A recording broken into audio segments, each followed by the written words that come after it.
Everyone.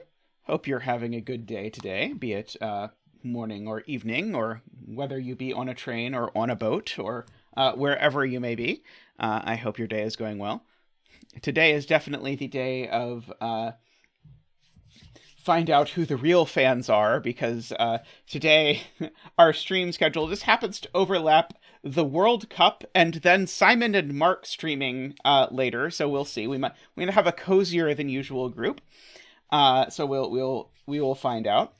But anyway, you may recall that last stream there were some Discord related issues with there were some Discord related issues with calculating vote tallies. So every stream I try and start with the puzzle that has received the most votes from my windmill supporters. And last time Discord just didn't update. So this time I went through extra trouble to figure out and make extra sure it was correct. And of course, as my windmills often do, they clamored in order to arrange for a three-way tie. So I went with this Derektionary puzzle. Whether it's because it was inspired directly by one of my puzzles or not, who's to say? But we will go ahead and start with this puzzle, and then don't worry, there will be many more puzzles. All right, so let's figure out what the rules of Derektionary's puzzle are. So we have 4 4x4s. I was going to say 3 4x4s. I don't know how I was going to get to the count of 3. So I have to put the digits 1 through 4 in every row, column, and box through each of these 4x4s. As I do that. Additionally, in each grid, exactly one cell in every row, column, and box is a doubler. A doubler cell counts for twice the cell's value. So, for example, if this was a 4, but it was on a doubler, it would count for purposes of the puzzle as though it was an 8. A doubler cell counts for twice. In the grid, the numbers 1, 2, 3, and 4 must be doubled. In each grid, the numbers 1, 2, 3, and 4 must be doubled exactly once. No two grids can have doublers in the same row column position. So what this is saying is if this cell is a doubler, none of these cells are doublers. That is the story of this puzzle.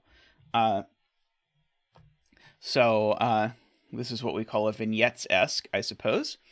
Also of note, I should mention, these are not killer cages. These are look and say cages. This is not saying these digits add to 18. Rather, it's saying that one of these cells is an 8. And this is saying one of these is an 8. This is saying one of these is a 6, and so on. 2 of these are 4s. So I can't possibly have that. Yeah, so Derektionary, do you have a good betting cell while I start graying some things? So I can't make an 8 with one cell without doubling a 4. So I definitely need to put a doubler in one of these 2 cells. So therefore, neither of these 2 is a doubler. Likewise, I can't make a 6, which I need in here, without that. Hey, Dexter, how are you? I hope you're having a good day. Also, because this cage is entirely contained in this box, neither of these can be doublers. So I know I've got a doubler up here. Yes, welcome to any new people. I hope you enjoy your stay. And if anyone, new or old, would like to like the stream, I would very much appreciate the liking of the stream. We have a very festive betting tree today. So you should bet on what the value of this cell will be. So it could be 1, 2, 3, or 4, or it could be 6 or 8 as well. So if you guess the value correctly, then you win the bet. Oh, I realize I actually know that... Oh, no, I don't. Sorry. I was going to say something that's dumb, which is that I knew something about that, but I do not. Let's see. Let's look at my other ones. This 16 cage down here, same story. And this 18 cage down here, same story. I can't make an 18 without using a doubler. Sorry, I can't make an 8 without using a doubler.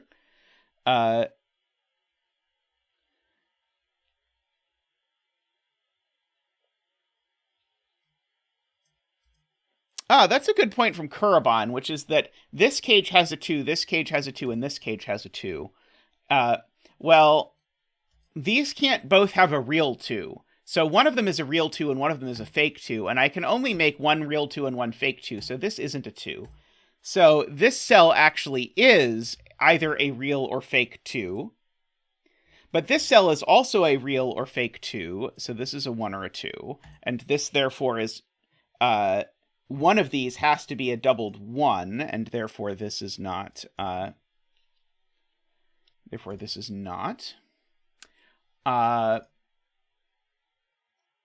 if this is the doubler, does that break through the mechanism of forcing a doubler into this cage? I guess it's okay if there's a doubler in this. I do know that these are 3, 4. I might as well write in. But I know that the 1, 3 cage, I can't possibly get the 3 from... I can't possibly get the 3 from doubling something. So actually there's a real 3 in here, which means that this digit's actually a 4. And we get to bring out our digit dancing penguin. Boop, boop, boop.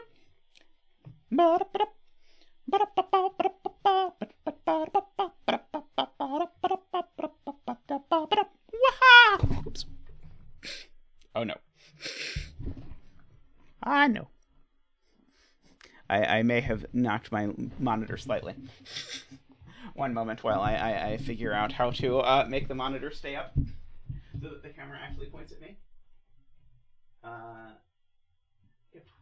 What did I do? One moment. Please hold. I will be back in just a moment. Beck, how are you? One moment while I adjust the camera. Let's see. Configure video. Let's see. I wanted to... Oops, not that one. That one's fine. It's that one. There we go. Alrighty. We have restored some sort of normalcy. The monitor is now held in place with a book. The book is The Finite Simple Groups by Robert Wilson, if you are curious. So if you're excited by simple groups, that is the book for you.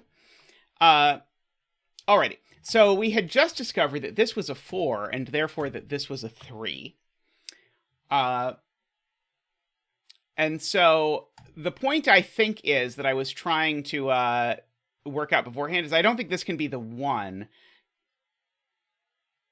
Sorry, I don't think this can be the real 2. Because if this is a real 2, then both of these need a doubled 1. That's what I was about to say when we previously were doing this. So I think this is actually a doubled 1. Because I only get, remember, 1 doubled 1 per grid. In case anyone remembers what the puzzle was about. I realized there was some excitement. So this is the doubled 1. That's a 2. There's a 2 in here somewhere. Ah, yes. Happy Black Friday, David. And everyone else as well. Are there any exciting Sudoku-related Black Friday deals? So these cells are all not doubled now because of the doubler disjointness. And now that tells me that this cell is doubled just by Sudoku on doublers. So we've got that. And therefore, this cell is a 3 because it has to be the doubled 3. I do know there's a doubled 4 in here. All right, so I know there's a 3 down here. I know one of these two's a 1. So this cell's only a 2 or a 4. Let's see. Oh, I should gray that and all the other grids. And so now in column 1, this is the doubler of this grid, meaning that's not, meaning this is. And I know that this is a doubled 4. So we can fill that in. And now that is going to give me that that's not a doubler. So now this is the only place for a doubler in this box. So those aren't doublers. But I think we've already got all of those. The 1 in the 1, 2 cage is doubled, so it counts as a 2. And remember, Sarah, these are look and say cages, so it's saying there's 1, 2 in the cage. This has nothing to do with the number 12. So this isn't a 16 cage. This is a 1, 6 cage. And again, there's 1, 6 in here because the double 3 is the 6. That is the madness that we have going on. Yes, I should mention, by the way, Twototenth is getting interviewed tomorrow by Memerister, so I highly recommend checking that out if you're not yet already following Memerister's stream, where he interviews all of the great and good of the Sudoku community, as I believe Simon likes to say. Then I recommend it. Alrighty. So row 2, column 3 of grid 4. So this is the same trick that we used over here, that Twototenth noticed, before the monitor incident of 016. If this cell's a 4, then I need to make both of these double 2s, and I can't use 2 double 2s. So this is not a 4. And therefore this is... Wait, no, that's not true. Sorry, I misunderstood. No, this being a 4 breaks for a completely different reason, because if I actually read what's on here. This being a 4 would mean it's a doubled 4, which would now mean that this cage would need a 4, but it couldn't be doubled. Sorry, it is not the same logic down here, but it's similar. Anyway, this can't be the 4. So therefore this is the 4. Was a good spot that I only somewhat butchered. Okay, so that cell corresponds to that cell. And to that cell. Therefore, that cell is a doubler. And therefore, that cell in this grid is not a doubler, which I should have already known. If I was better at this. Okay. That 4 gets placed down here, so this is a 4.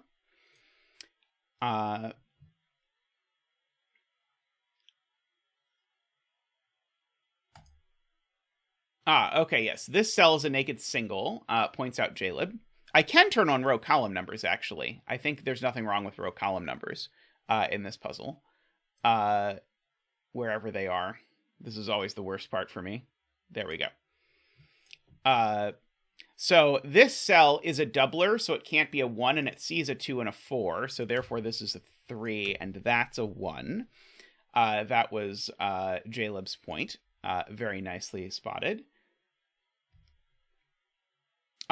This cell is saying this can't be a doubler, Philippe is pointing out. And therefore this is a doubler, so these aren't doublers. So we've got that.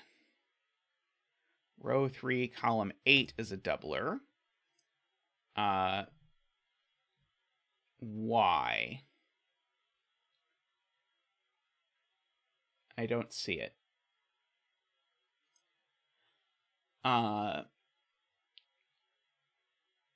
Let's see. I know there's a 1 in here.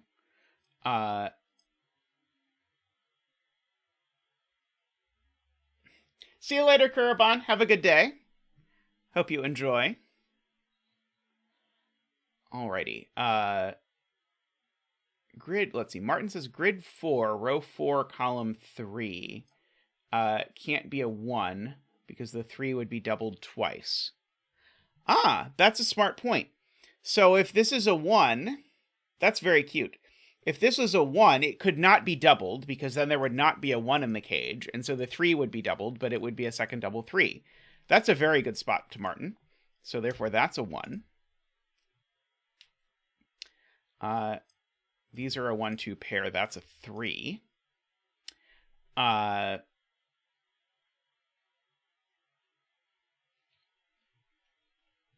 Let's see.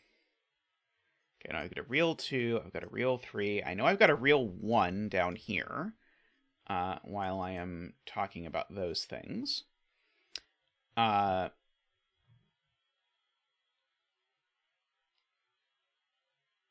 So I need 2 4s here. Yeah, so I can't put 3 4s in these cells.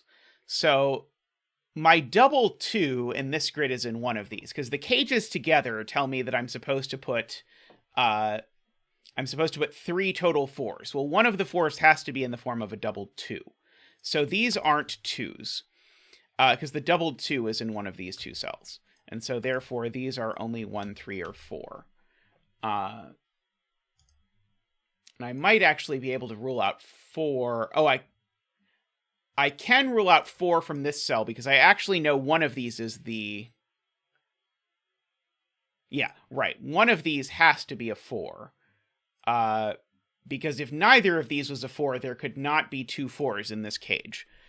So that's not a 4 for sure. Okay.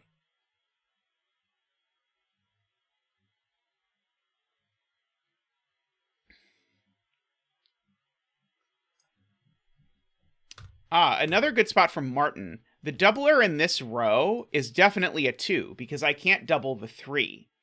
And so if I double the 2 down here, that means I can't double a 2 here to get the 4. So this 4 is actually real and not doubled. So therefore that's the doubler, and that's the doubler, and that's not doubled.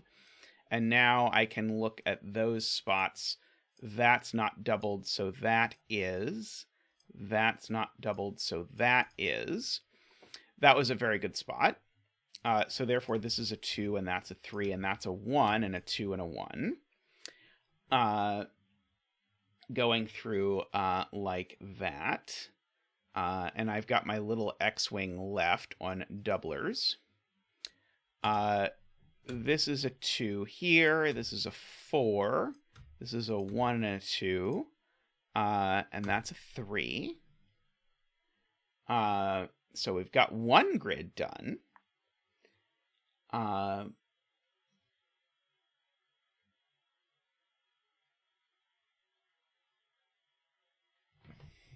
Careful of the monitor, Zach. Woohoo!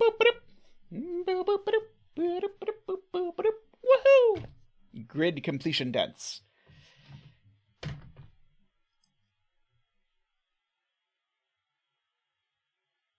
Row 1, column 4 is a 3.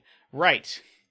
Right, because I need a 6, and the only way I'm getting that is that. So these are a 1-2 pair. And so this digit is now a naked single 4, because it sees 3 in a 1-2 pair, so that's a 4. These are a 1-2 pair, and therefore that's a 3. 4 up here goes up here. So this is a 1 or a 2, and that's a 3. I'm not going to fill in that cell because it might break. So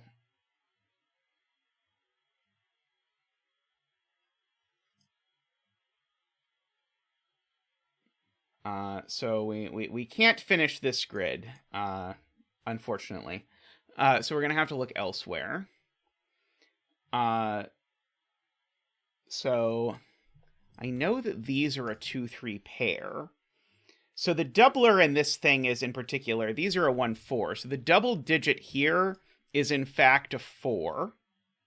Because I've doubled the 2 here. So I definitely have doubled the 4 here. And so the doubler up here is not 1, 3, or 4. The doubler here is a 2. Which means that's not a 2, so therefore that's a 2, and that's a 4. These are a 1, 4, these are a 2, 3, of course.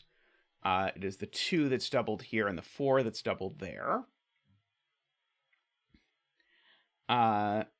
Okay.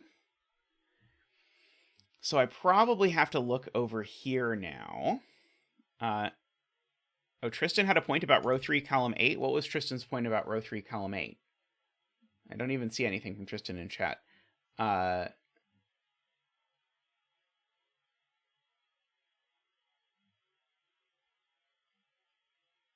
Yeah, if Tristan said something, I don't even see it.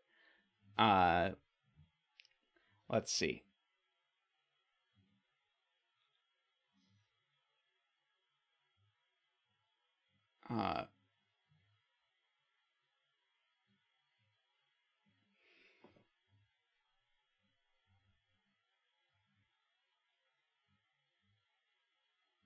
Okay.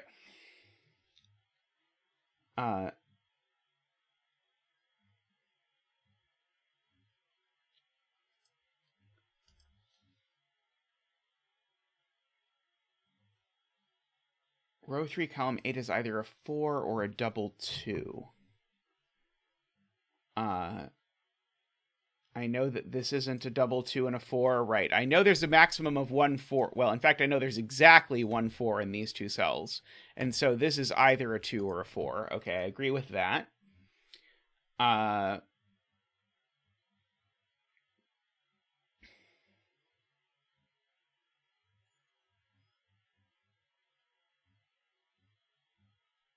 So whatever flavor of 4 is in here also goes in here. So these are from 1 to 4, and so that's actually a 1 2 4 triple, which actually makes this cell a naked 3, which makes that a 1, which makes that not a 1. Okay, that is, I think, what's actually going to happen here. So that's a 1. So now that's a 1. So this is a 2 or a 4. So this is a double 2 4 pair. I haven't seen Jaleb's point yet. If row 3, column 8 and row 3, column... Oh, the 1 looks right here. Oh, this I know isn't doubled. Oh, right. This isn't doubled because one of these two... Oh, wait. Do I know that? Yeah, I do know this one's not doubled. Wait, do I know that's not doubled? Yes, I know it's not doubled because there's already a doubled 1. So therefore, that's the one that's doubled. Okay. We got there eventually. So this is a 2 and a 4 and a 4. And a 4. This isn't the double 4, so therefore this is the double 4 and this is the double 3. That's a 2 and a 3 and a 2 of the ordinary sort. That's a 2 and a 3. This is very adorable. Did I accidentally shortcut around Chameleon's point? Or Jaleb's point? If so, I'm sorry. These are both now doublers. So I knew the doubler here was a 2, and I knew the doubler down here was a 4. So that's a 3 and a 2, and that's a 1 and a 4.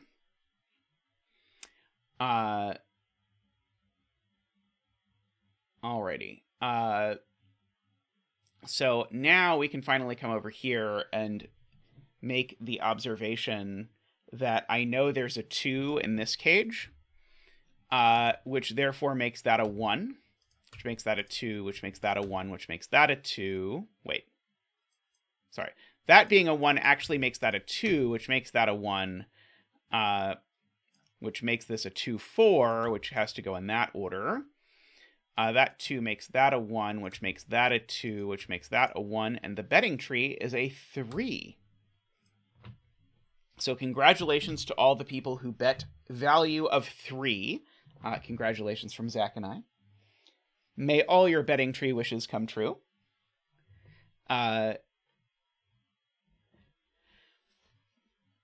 Very cool.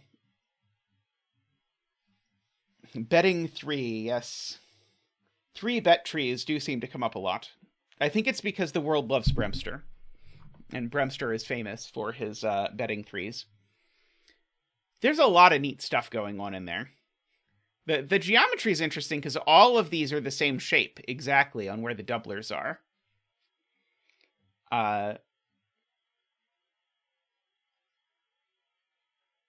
I would really bet that the betting trees don't come up equally often for the 9 digits. If you were to take a large sample size, I bet it would not work out that way. Congratulations, Amy, on your second betting tree win. That's very good. Alrighty. I'm going to pick out another puzzle, and we'll be right back.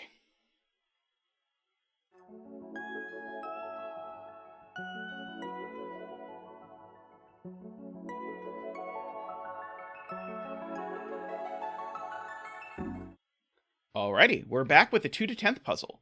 And I know that 2-10th explained to me what the meaning of this title was, and I've already forgotten. But we'll do the puzzle anyway. So we have here normal Sudoku rules. I should turn back on conflict checker.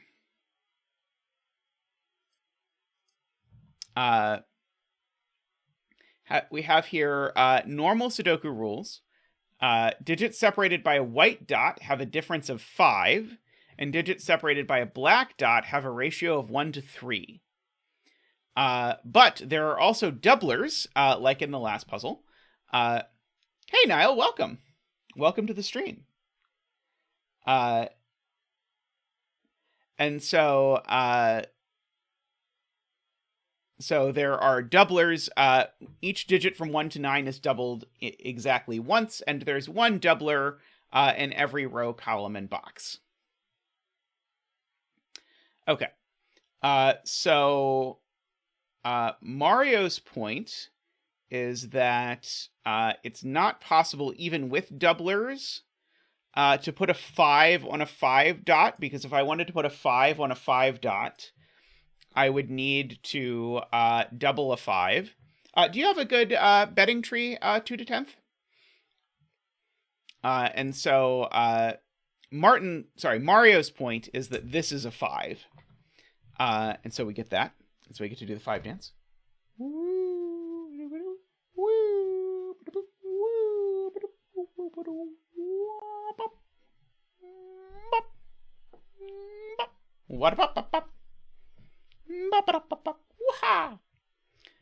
Thank you, Zach. Thank you. There is the row 3, column 1 betting tree. So place your bets now. Tristan wants me to redo the audio. One moment. Probably related to the fact that we redid the entire setup while the monitor tried to fix itself. So 1 second.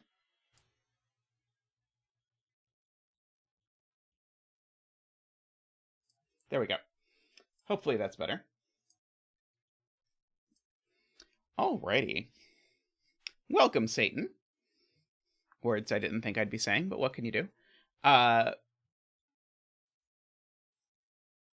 Okay, so Mario points out if there were no doubler up here, this wouldn't work. Because if there were no doubler up here, this would have to be 5 more or 5 less. And so the difference between these two would have to be 10, which it certainly isn't. So apologies to anyone who bet a number more than 9. The betting tree is not more than 9. So none of these are doubled. Same thing is true, actually, with these dots. I'm either multiplying or dividing by 3, and I can't Oh, I could, actually. Sorry, I could do 1, 3, 9. Never mind. I need to know that this isn't a 3 to know that that works. Let's see. Hey, Nicholas. Hope you're doing well. Oh, same pattern in column 4 shows up, though, where in column 4, this string of 5s, I can't put no doublers on it. And actually in this row as well. So actually we can gray those and gray these. Because we can't make a change of 10 without a doubler.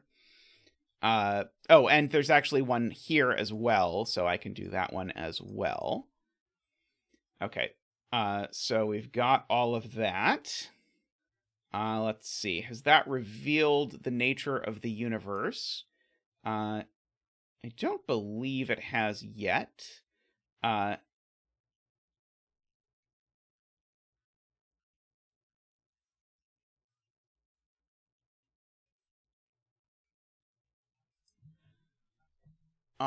I don't think I know that this is gray immediately unless I think about it harder. I think it's okay to think about it harder, though, because I think if this was a doubler, I would need to somehow double this in such a way that, well, again, whatever value this is, if this was doubled, I would have to go 2 different directions from it.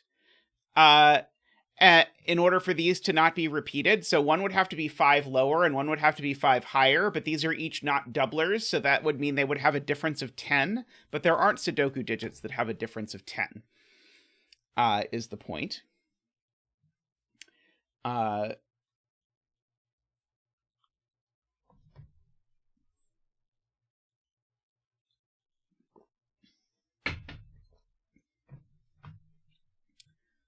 Okay, so I think the same argument applies to this cell, actually.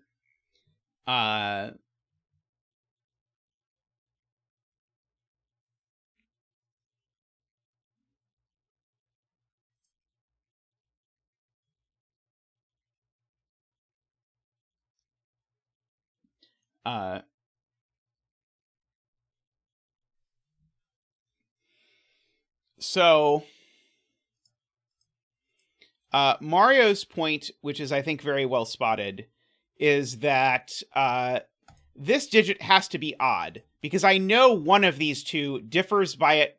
One of these two is even, because one of these two is on a doubler. And so if I differ by an even number, or if I differ from an even number by 5, I'm definitely odd. And so Mario's point is, and I think this might actually tie into Navario's point, all of these numbers are odd.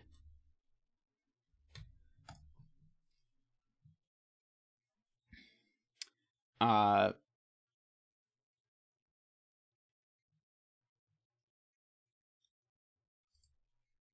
see. Okay, so I think that's all of them. But that is a very cool observation. I don't think I know that this cell is odd. But I might actually know things. Actually, this could well be a 1, can't it? I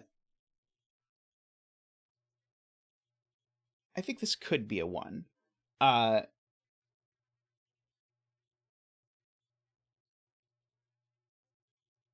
Jaleb says something about 3s in column 7.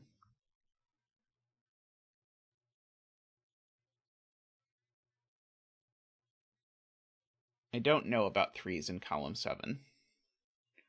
I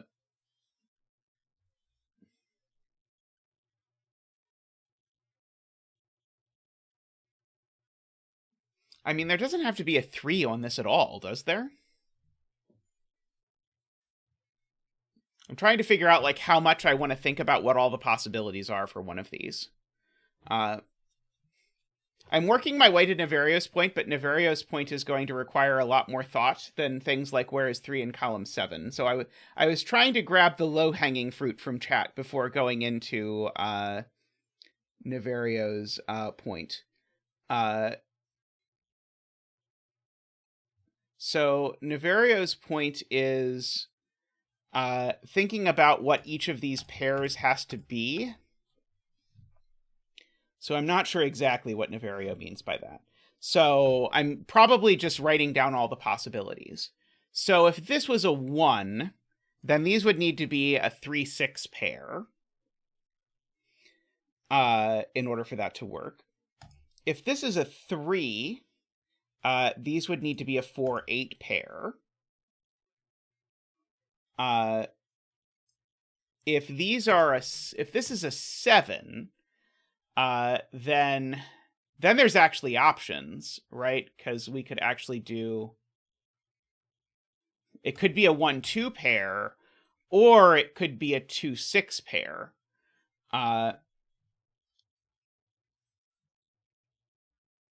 Okay. Navario clarifies that he actually only wants me to think about these 4 differences.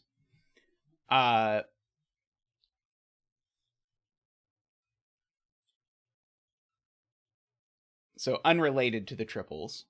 So the 1...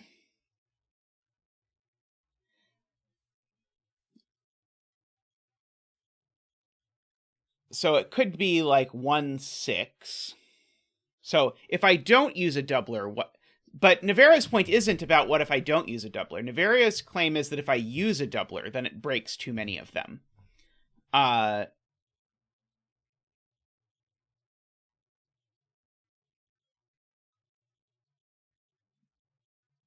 but I'm trying to understand why that might be the case. I think Naverio is seeing a whole graph in his brain that I am not seeing yet. Let's see.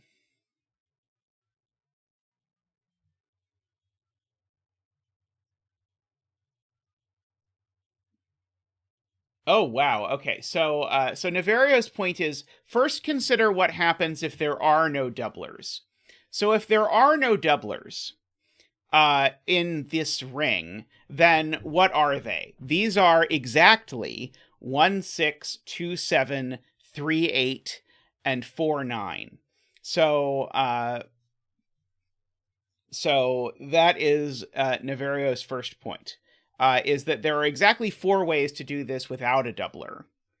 And then Navario's point is, if I do use a doubler, it never uses 2 of those from the same pair. The doubler always uses 2 of them from different pairs. I'm trying to think if there's a smart proof of that, or if I just have to force it.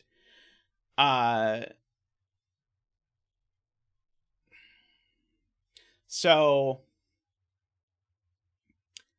what am I trying to prove? I'm trying to prove that if 2 things differ by 5, but one of them is a doubler, that they don't differ by 5 normally. So I'm solving, let's see.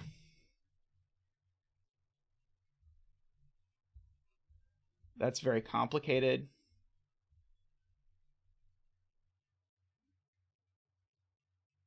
Okay, Eric has the smart way to say this, which is that 2 is invertible mod 5. Any number that's not 0 mod 5, if you double it, you get something different. And so, therefore, it's not the case that if one of these is doubled, that it comes from the other one. So we really do have to use all of these pairs. So this comes down to the fact that what we're ultimately saying about these numbers is, in one sense, these numbers are equal mod 5. They have the same residue mod 5 if you divide them. And so if one of them is double and one of them is not, then I've sort of stripped out things from 2 different bundles. So I can't do that. So these are all gray, and that is doubled, and these are all gray. Oops, wrong gray. Nope, still wrong gray. These are all gray, and that is doubled, and that is doubled. And these are not doubled. That is incredibly, incredibly mathy.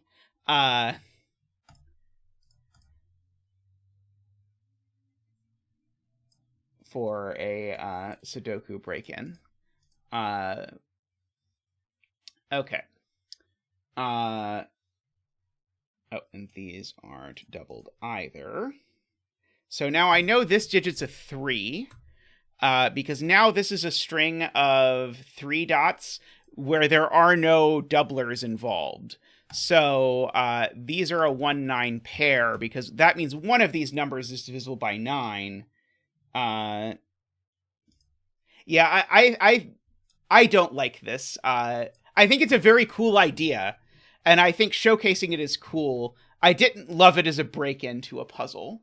But I mean, showing that, like, using the fact that because 5 is prime, 2 is invertible mod 5, is a very cool idea. So, like, I like the idea, but I don't think it's, like, it's not super discoverable. So this cell can't be a doubler, because the point is now, and this is what I should have seen right away, I suppose, if this were not a doubler, this would need to be 139, and both of these digits would be a 3. So this is a doubler, and this is not. So what I could have seen right away is actually, well, all I could have seen right away is I needed a doubler on one of these. Okay, so we've got all of that sort of filled in.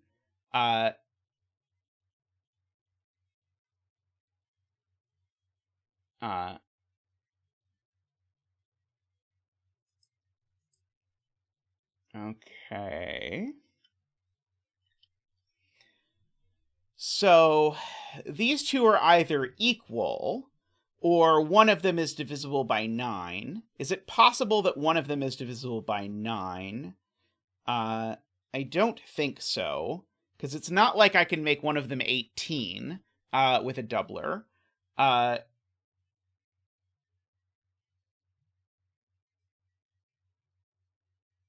mean, the non-mathy way I get, but the non-mathy way involves checking 4 cases, which is why I did not want to do it that way.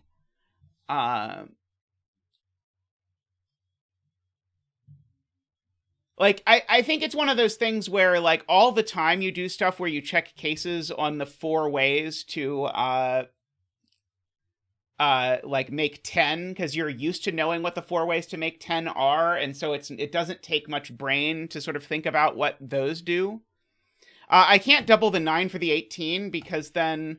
Oh, no, I could double the 9 for the 18. Never mind. That's fine. Yeah, I can double the 9 for the 18, because I could do... Sorry, I was thinking, and then this would be half of it, but this is not a black dot. It's a black 3 dot.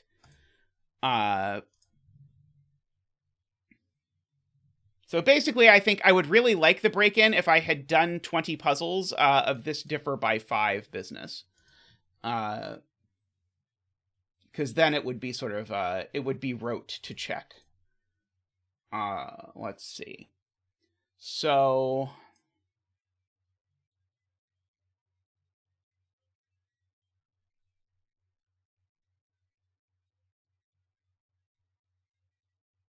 Yeah, sure. This could be 163. That would be fine. There's tons of options for this, I think. Because, like, all I need is for these two to be equal, and then it's automatic.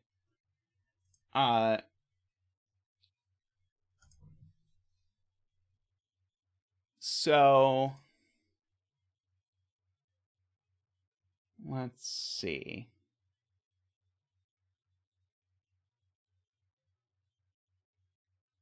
I'm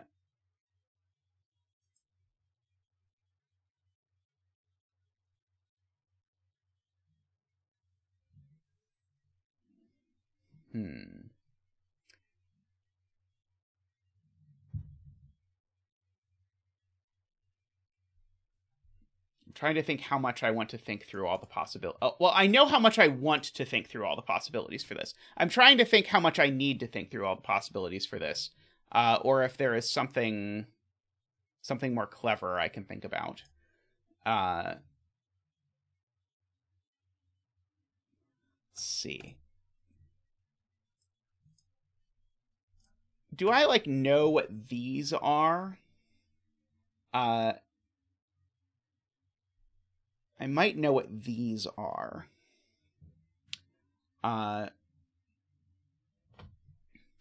So a 1 here just doesn't work. Because a 1 here would require this be a double 3, and it can't be. A 3 here would require this to be a 4. A 7 here would require this to be either a 1 or a 6. And a 9 here would require this to be either a 2 or a 7. Oh, Lord, that's terrible. Okay.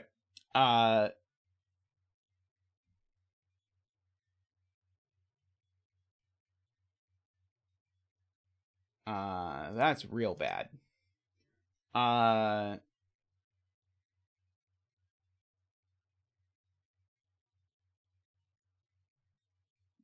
Okay, so Eric's point is I can rule out some of these, because doubled 7 here would require this to be a 14, and this would have to be a 48 or something. 48 is wrong. It would have to be a 42. It can't be a 42, so this isn't a 7.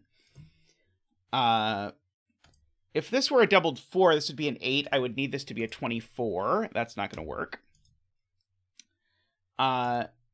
So if this is a doubled 6, then this would need to be a third of that, which would be a 4. If this were a doubled 2, it would be a 4. That's not going to work. If this were a doubled 1, it would be a 2. This would have to be a 6. So I think once we actually sort of like go through all the options, I think it always works out to be that.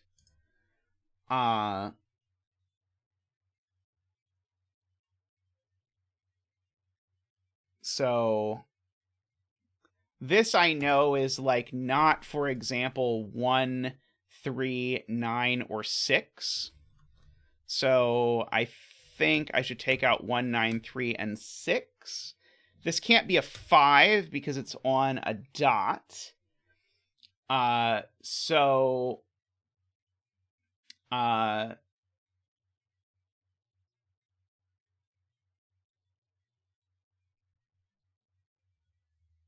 Oh, is it exactly the same shape up here? No, it's not, because I use this 3. Oh, row 6, column 6. Sorry. Okay, so what can this be now? So this can't be a 3 anymore, is MathPesto's point, because if this was a 3, then this would need to be a doubled 4. That's not going to work. If this was a 7, this would be a doubled 1 or a doubled 6. Okay, both of those work with that.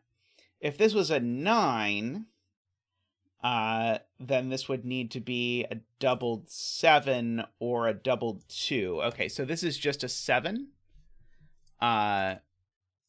These are not. Okay, these need to differ by 5, so therefore this is a 2.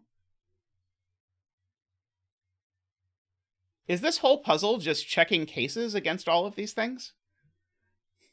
Because so far that's all I've done, is like excruciatingly check cases.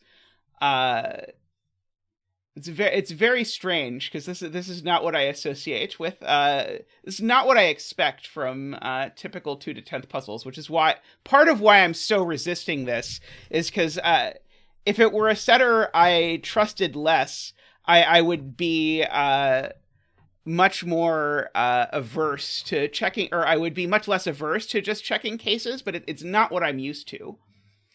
Let's see. Okay. So... okay, so... Chameleon, ooh, congratulations, Beam Rister. Is it a puzzle I've done that Simon did today? Okay, so, Chameleon says I can rule out some cases here.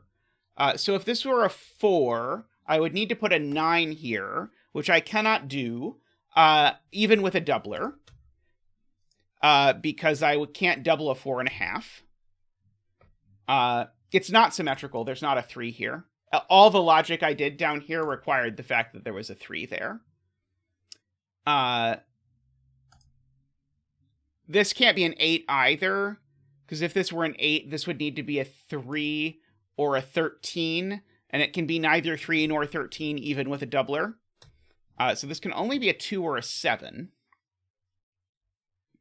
So if this were a 2, this would have to be a 7, just an honest 7. If this is a 7, this could be a 2 or a 6. Or a 1. Oh, but it can't be a 1, because the box already has a 1. So because the box has a 1, it can't be a 1. But there's still the option that this is a 7 and a double 6. Now, it's possible that I should try and force this now, because now I at least know that this isn't a 7, and 7 is one of the cases that had lots of options. So let's write this out. So if this is a 1, then this needs to be a double 3. If this is a 3, this needs to be a double 4. It's the little ones that are nicer. If this is a 9, then this is either a double 2 or this is a double 7.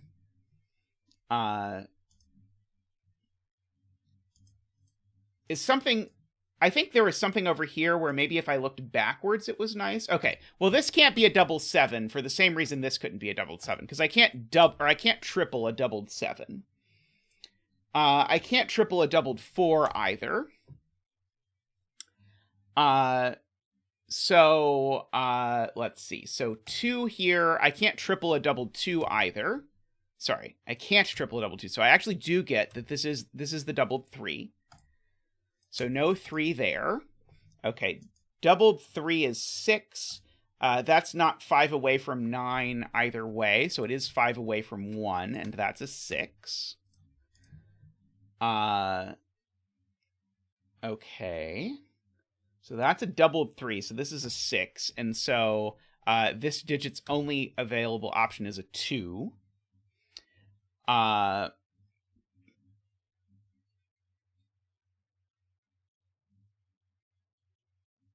Okay.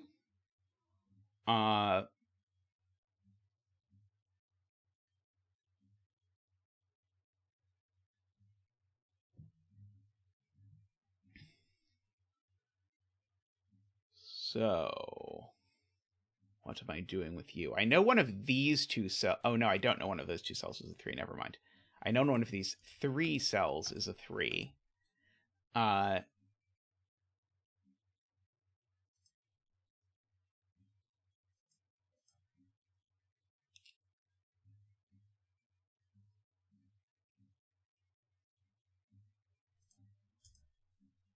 So this doubler not being able to be double 3, is that interesting? I think it is. So either these two are equal and divisible by 3, or one of them is divisible by 9.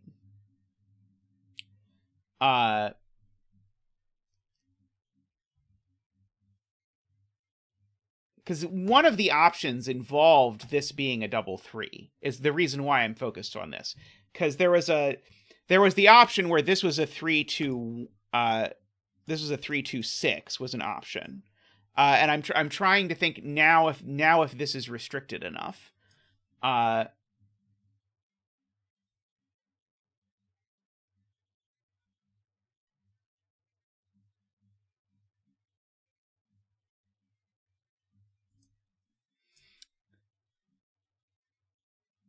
Okay, so Jaleb is saying to look at this dot in this column, judging by the fact that I know one of these is 3 times the other, no nonsense about doublers or anything like that, because this is just an honest pair.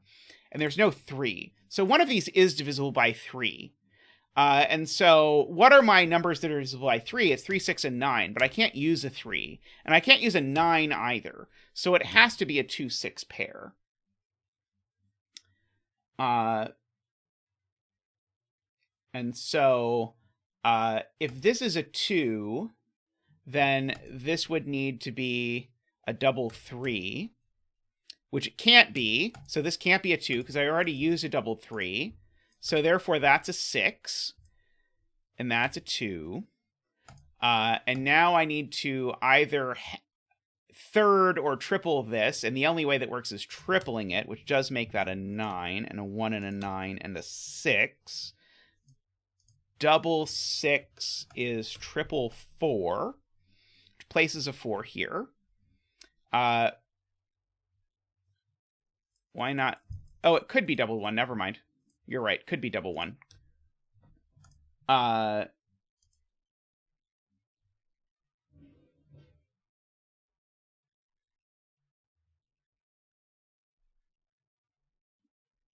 But I'm probably supposed to force this one next.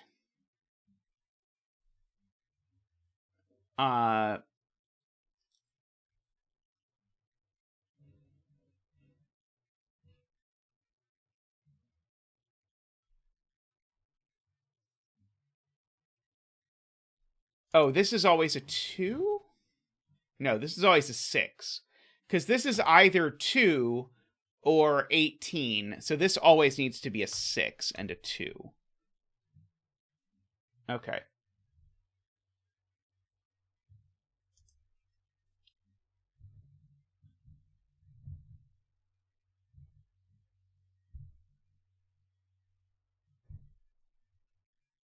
Okay, so Chameleon's pointing out there needs to be a multiple of 3 on this. So again, there needs to be a 3, 6, or 9 on this.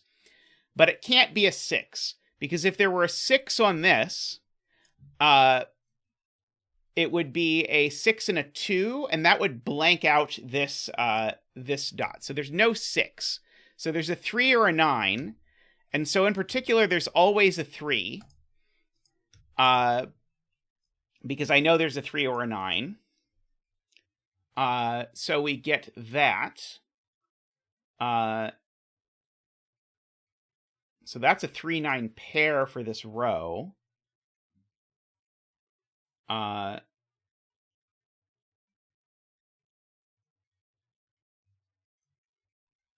Two of the ways of making this 5 dot, this has been Eric's point for a while. There are 2 ways to make this 5 dot work now, because I can't use 1 or 9. So this is either 2, 7, which would have to go in that order, or it is 3, 8, which would have to go in that order. But it's not that one, because there's a 3 on this dot, so it's always 2, 7. So we get that.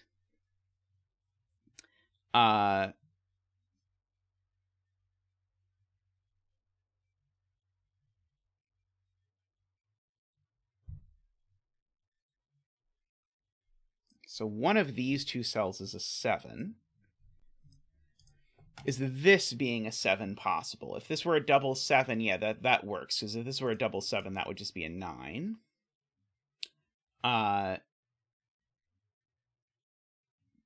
3 is placed in box 3, Sarah points out. So that is a 3, meaning that's not a 3.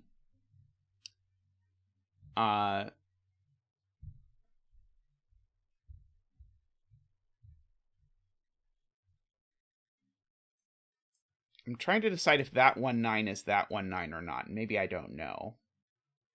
Well,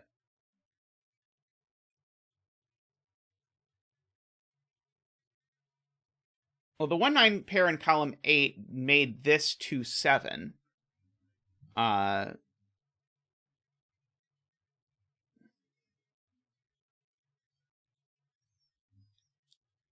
so I think the point is now to force this. So, if this is a 1, that just doesn't work, because one of these, with this being a 1, one of these has to be a doubled 3, and I've already used my doubled 3. So now this can only be 7 or 9. If it's 7, then I can't use a 2, so I would have to be either a doubled 1. Oh, it just doesn't work either way. If this is a 7, because I can't use a 2, I could use a doubled 1, or I could use a doubled 6, but I can't use a doubled 1 and a doubled 6. I can only get one doubler, so this is always a 9. So my options here are a regular 4.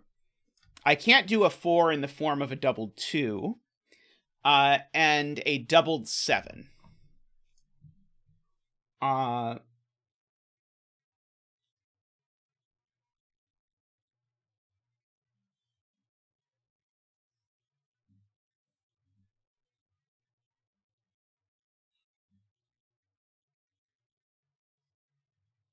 Right. Right. The point is, and that's the doubled 7. So this can't be a 7, because we've already done a doubled 7. So that's a 7.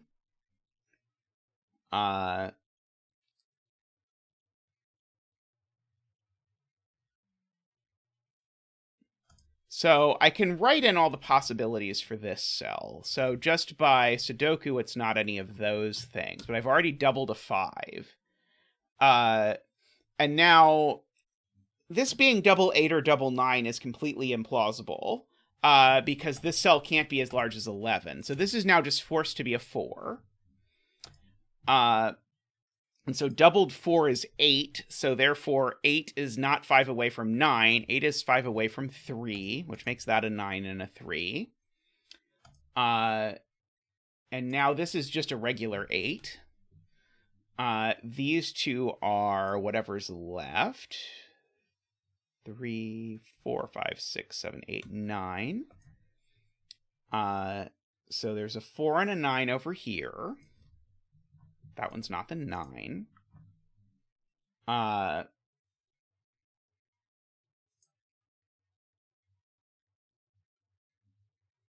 Let's see. I know there's a 3 over here. These are a 1, 2, 3, 4, 5, 6, 7, 8. Not a 5 or a 6. Not a 6.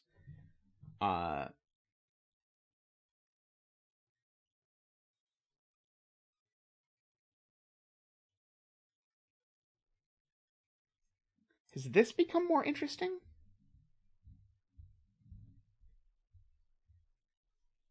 Oh, right. Isabella reminds me that I have a 1-9 pair in column 8, so this is always the 8. And this isn't the 1. So that means that now we know what this is a triple, which is assuredly going to be useful. 2, 3, 4, 5, 6, 7, 8, 9. Okay. So is there a way that either of these things are doubled? So 3, 8 would work without a doubler.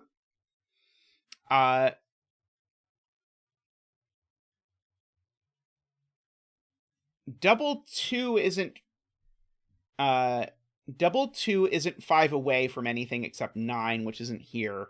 Double 3 isn't 5 away from any of these things, and double 8 isn't 5 away from any of these things.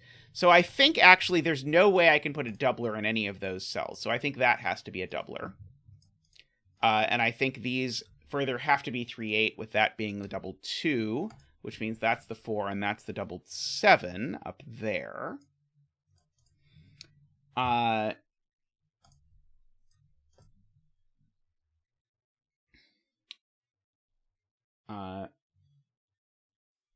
Okay. Let's see. Medi said something. Row 6, column 6.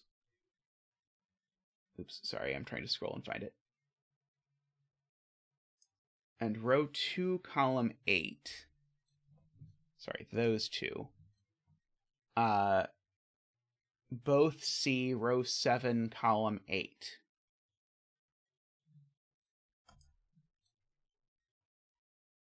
What?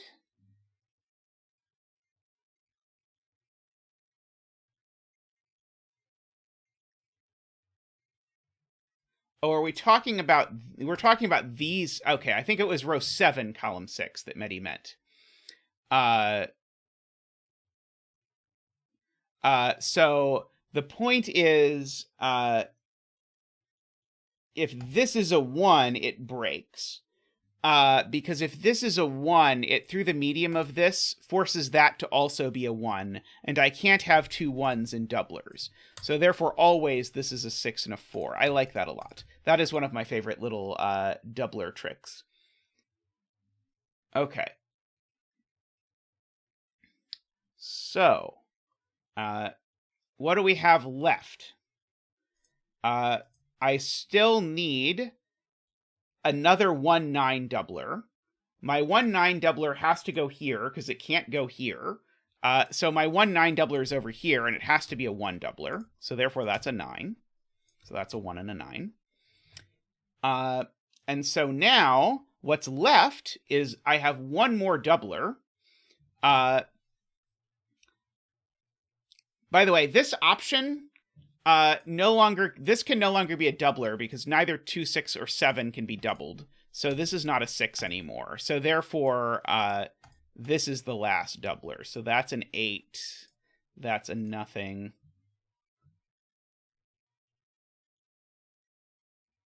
This is something that differs from a factor of 3 by 1. So this is a 6. Because there's a 9 in the column, Ambrose.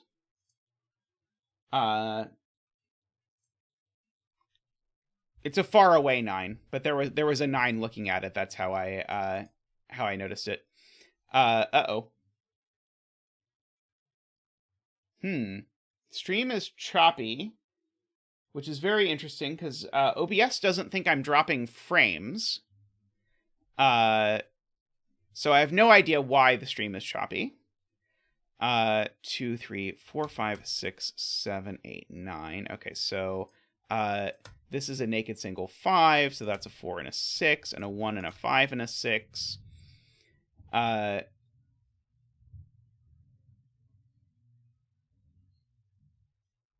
This is something.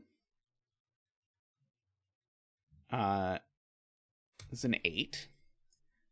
These are 1, 2, 3, 4, 5, 6, 7, 8, 9. One's not a 4.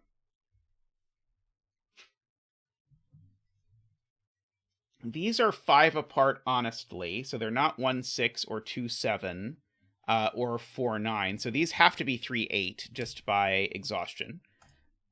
So therefore that's 8 and 3. Therefore that's not a 3.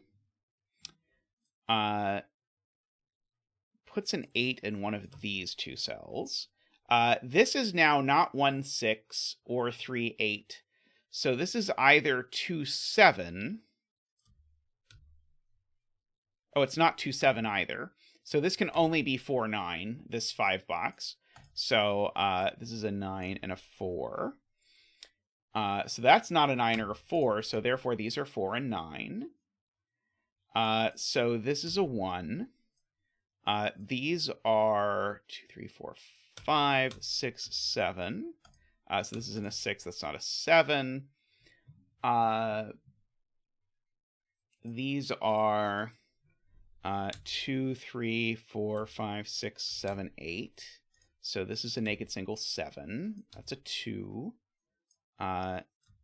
These are a 5, 8 pair. So that's also a 5. No, sorry. So this is a 2 or a 7 is the point by the row. Let's see, that's not a 7. So that's a 5, 6 pair. So that's a 7. Let's see. 6 in row 1, I've been asked. 6 in row 1 is there. 3 in box 8 has been asked. 3 in box 8 is here.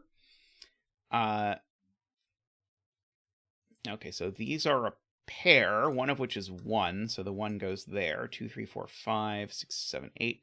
That's a 9. These are a 2, 3, oh, well, none of those are 2, seemingly. Ah, yes, there are 2 2s bearing down on this box, so forcing that to be a 2 and a 7 and a 2. 3, 4, 5, and 7 go in. This is a 1. That's not a 1. These are a pair of 2, 3, 4. One of them's a 5, and one of them's a 7. So we know the order. That is a 5 and a 7, making that a 1. These are 4, 5, 6, 7, 8, 9. So that is an 8 and a 4 and a 9 and a 5 and a 4. These cells are now 2, 3, 4, 5, 6, 7, 8, 9. So that is the 8, the 3, and the 2, and the 5, and the 8, and the 8, and the 3, and the 6, and the 5. This is a 1. It's a 5, and the betting tree is a 2. No, not a 2. Sorry to get your hopes up. The betting tree is a 6. Congratulations from Zach and I to all of the 6 bettors out there.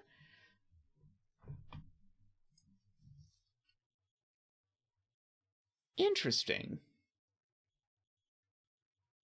Yeah, I'm curious if the deductions in this puzzle that I did not like would feel better if I was more familiar with these pairs. Because, like, taking a step back from it, the logic of these is very similar to the logic of X's. But we do all these kinds of things with X's all the time. Without it being sort of weird or whatever, because you're so sort of used to all the X combinations. So I'm interested if there were a version of this that did that, if I would have had the same sort of reaction to these sorts of things. I'm not sure. But interesting puzzle either way. The use of difference of 5 and multiple of 3 with doublers is interesting because neither of the things has anything to do with 2s. Which makes a lot of sense because sort of like one of the first things you notice about doublers is that black dots don't work very well with doublers. Doubler,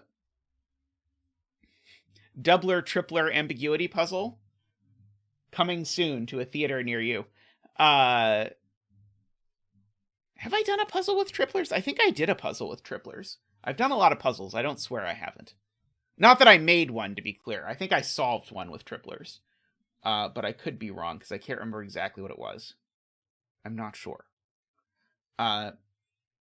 Give it time, though. The Cogito will do one where it's like replace it with the thing times 10 or something. All right.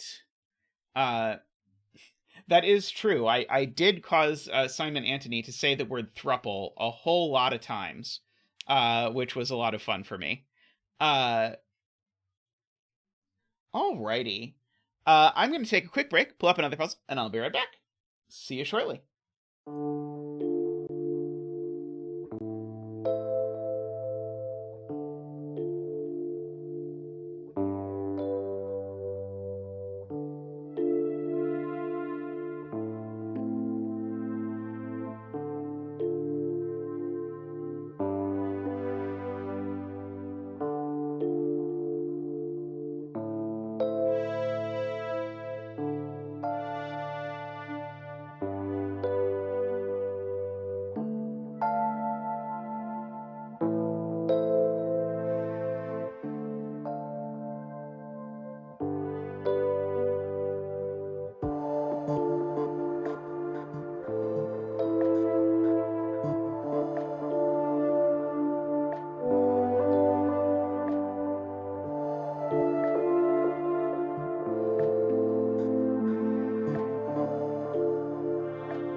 Welcome back.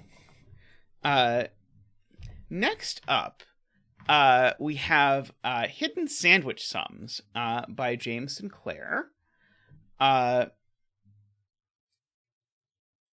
So we have here normal Sudoku rules, and then we have secret sandwich sums.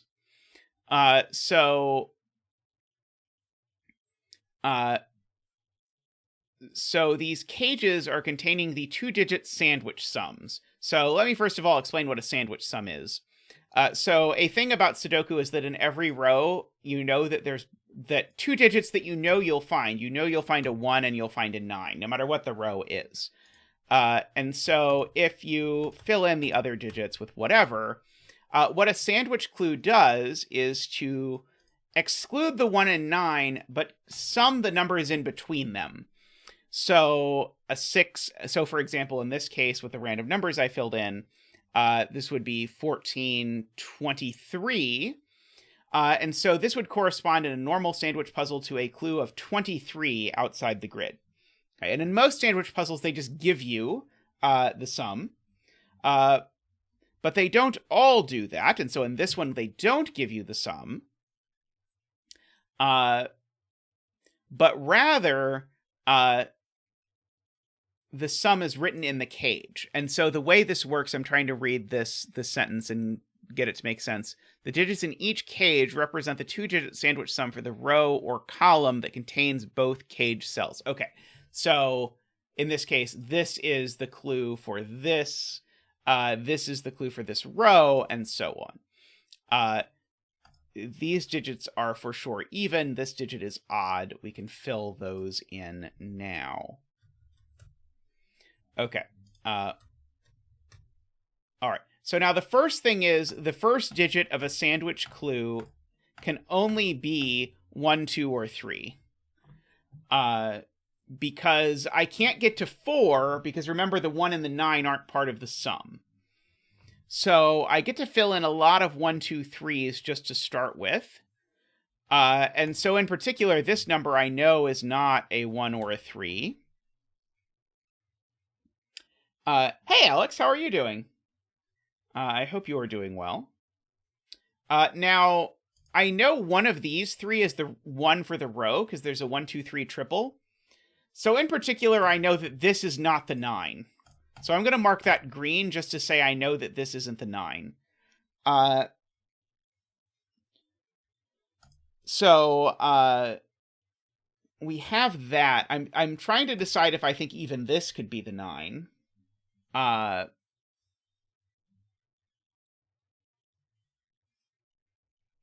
Well, let's see. I could ask myself what's the biggest this could possibly be.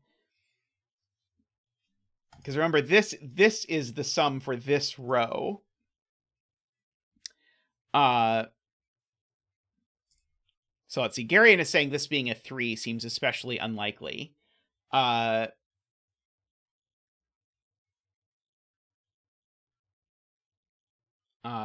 Seems very unlikely to me as well. Oh, here's the thing about even cells. I know even cells are never crust because 1 and 9 are both odd. So I know those aren't crust.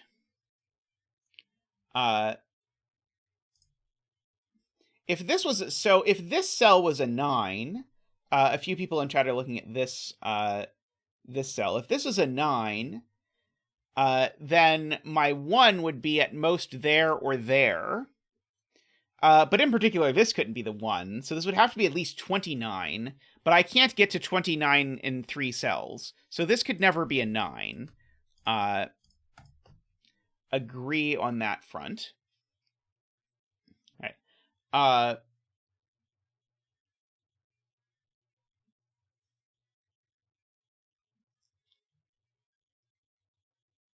So now...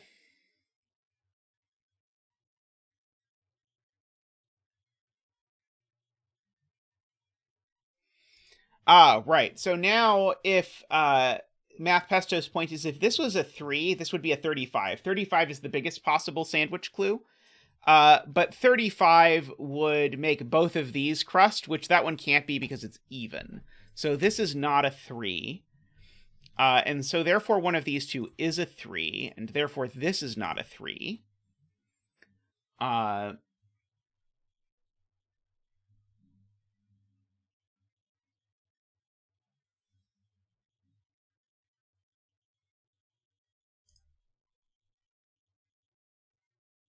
Right. Because if this digit... So if I just write in... So people are telling me to write in what this digit can be.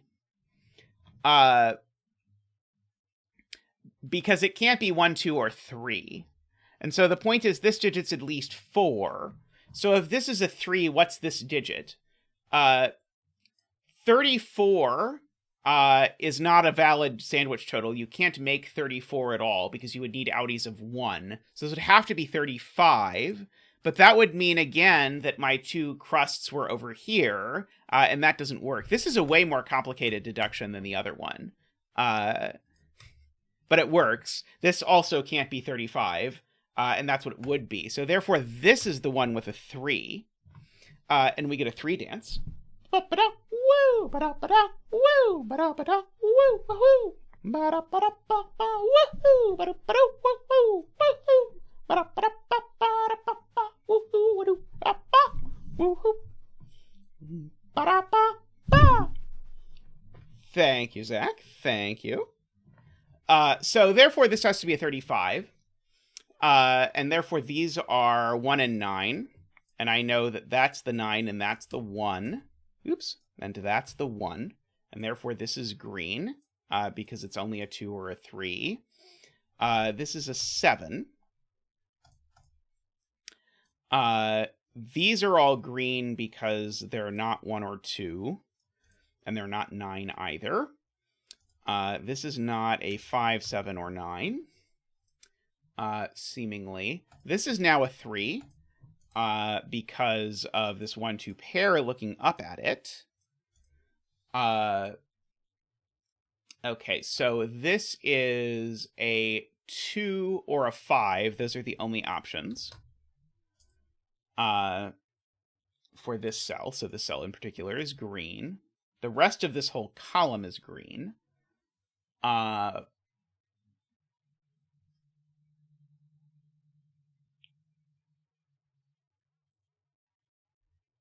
Let's see.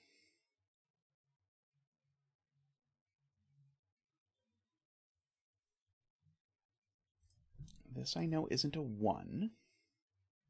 This is not a 2.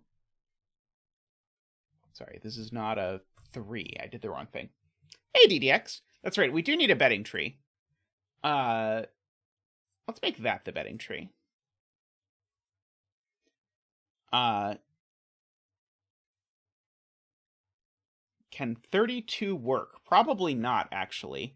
Because if this were 32, the outies would need to be 3, and I can't use a 3. So yeah, so 32 doesn't work. That's a good spot from Ambrose. So this is actually 35, which means that these are also crust. These aren't crust. Certainly those aren't crust, and that's not crust, because the sandwich clue is a double-digit number. So that's a 1 and that's a 9. This cell sees both 1 and 9, so it's not crust.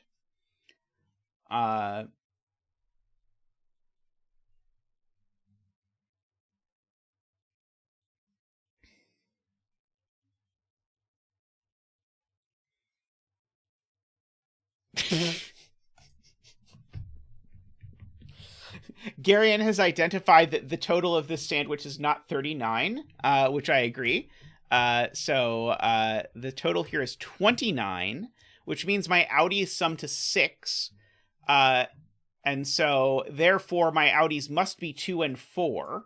So this is a 4. Oops, this is a 4. And this is crust. These are all not crust. That's the 1. Once I knew that one of the 2 outies was 2, I know there could only be 2 outies and they had to be 2 and 4, and then their location was forced. So we get that. So this is certainly not crust, in fact, and then this is not crust either because it's a 2, which means this is crust, and this is not crust. So that's a 2 and a 1.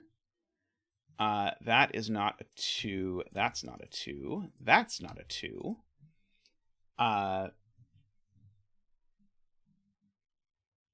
These 2 cells are not crust because they see 1 and 9. 9 from the box, 1 from the column, which is going to make this unable to be a 3. Because if this is a 3, I would have all of these cells as outies, and that's way too many. So therefore, this needs to be a 1. These 2 are therefore green, because I need to get to at least a double-digit total. These 2 cells see both a 1 and a 9. So we can knock those out.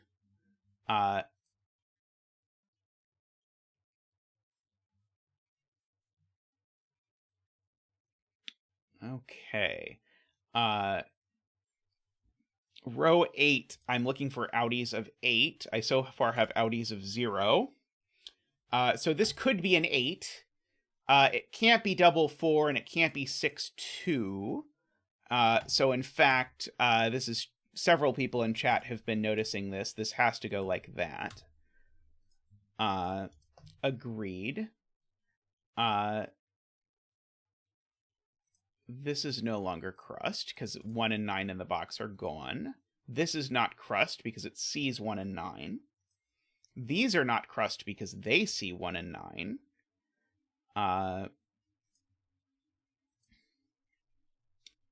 So we've got all of those.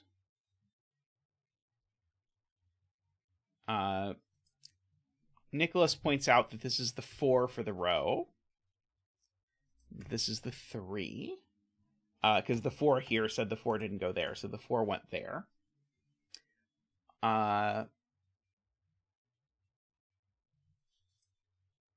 Okay. These are 4, 6, or 8. Oh, 4 for this box is just placed here by Sudoku similarly. So these are a 6-8 pair, actually.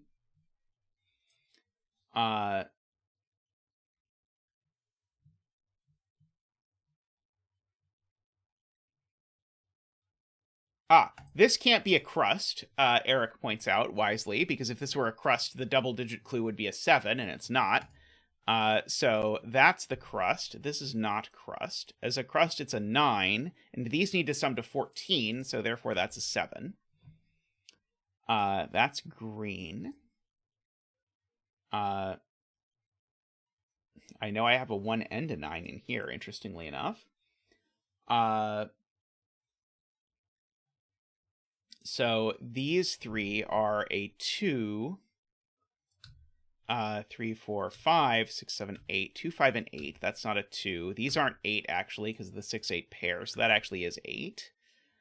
These are a pair, and they are 5 and 6.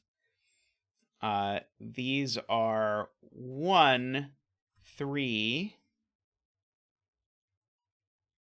and 7. That one's not 1, of course. So we've got all of that.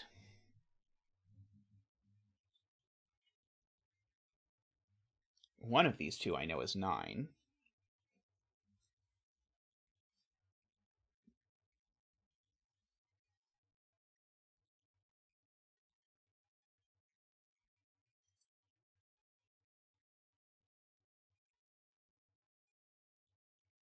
Right.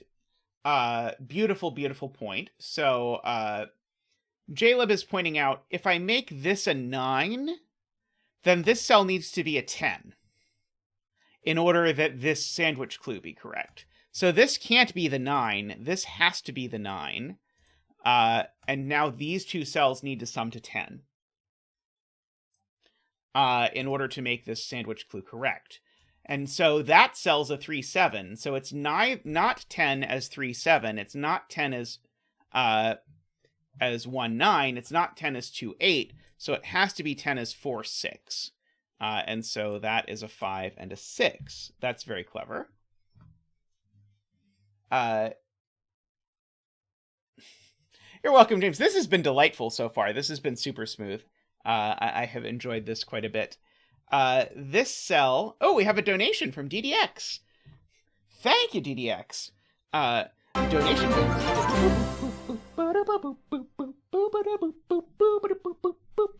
Woohoo! Thank you so much from Zach and I, DDX. Much appreciated.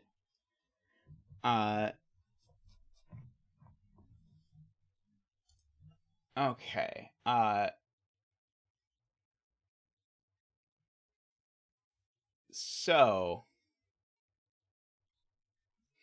So certainly I have to have at least a couple cells here that are not part of this.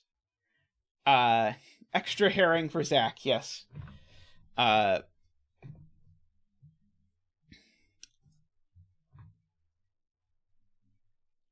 Okay. Extra herring or something to stabilize the monitor. Yeah, I don't know exactly what happened with the monitor stand. It's not as though it's under very heavy stress. Okay. Math Pesto asks where I put 2 in column 1. It's not there, so it has to be there. So therefore, this is a 3 or a 7.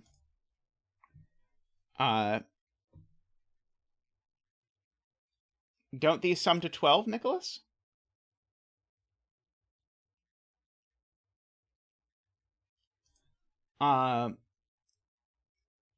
Okay, so, yes. So Garion points out the same exact trick has happened in this column, where because this is included in the sum, these two need to add to 10, because this is the 1's digit. It will add to itself. So these two need to add to the 10's digit. And so then the question is, what are these?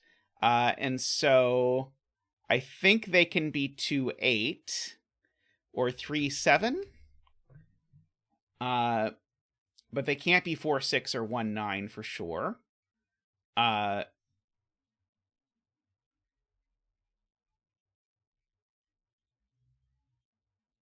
I think Garion believed we knew that this one wasn't,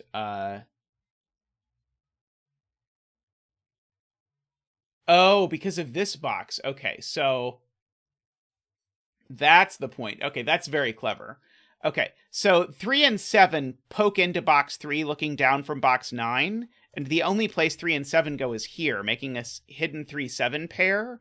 And now that that sells a 3 or a 7, these can't be 3 or 7. That is beautiful setting and a beautiful spot from Garion. So that's a 4. And so this is a 5 and a 2. And therefore this is a 3 or a 7. All cool.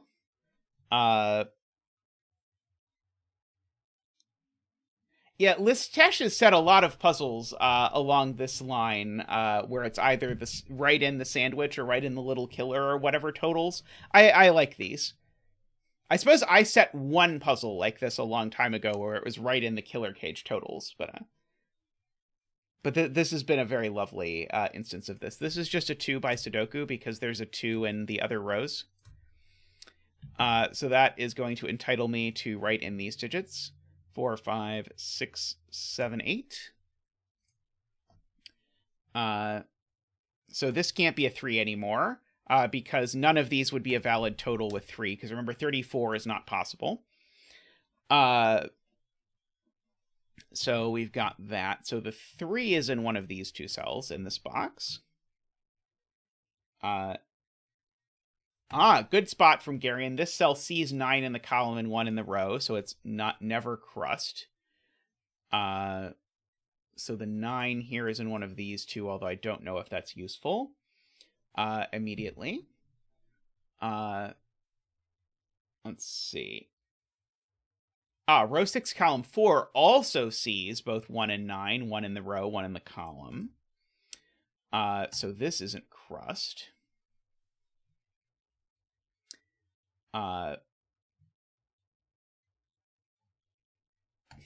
Funnily enough, this could never be 28. Hey, Ranks, how are you? I hope you are doing well. Uh-oh, is the stream freezing for people again? It's weird, because this time, usually when the stream is doing something weird, it's because I'm dropping frames, but at least if OBS is to be believed, I'm not dropping any frames.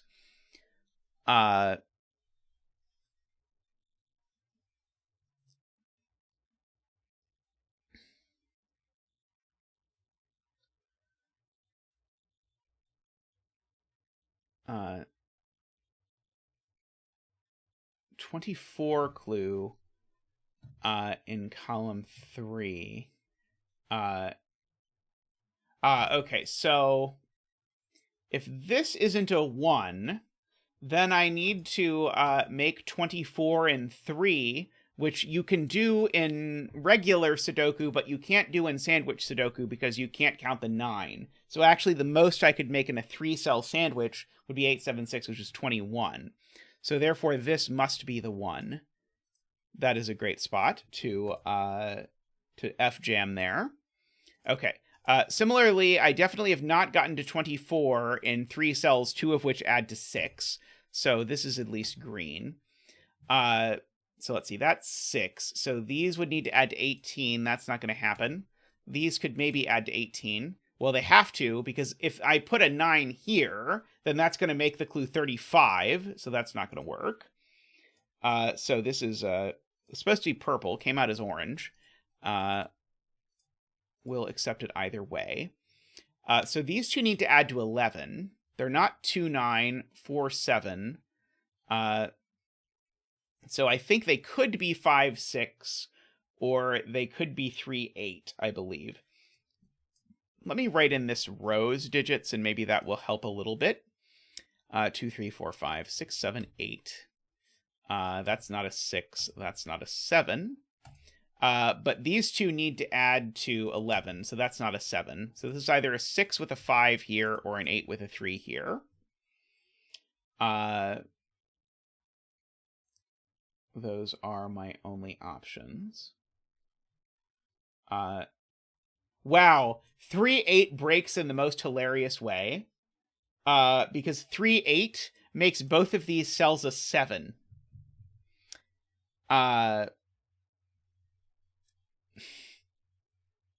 Gorgeous, gorgeous. Okay. Or alternatively, much more easily, there's a 3-7 pair in row 1, which makes this a 5. Whichever way you like, gets us to this string of Sudokuing. So we all like our Sudokuing. 7 and 3. I also like my way, Rensk, so I'm glad you agree. I suppose we also knew that there was a 6 in the sum by Sudoku. I think there probably were about 10 ways to prove what it was. 2, 3, 4, 5, 6, 7, 8. So these aren't 3, so that one is. To avoid making 7, 8 triple in the box. These two digits include a 4 and an 8.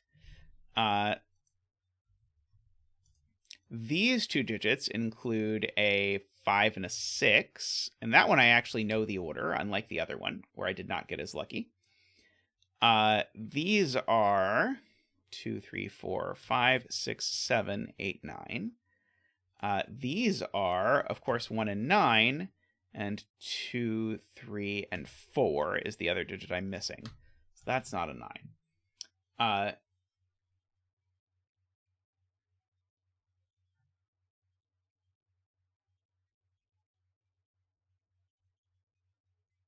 The row 6 sum can't be in the 20s. Even if I make that the 1? And make this like a 2, 5?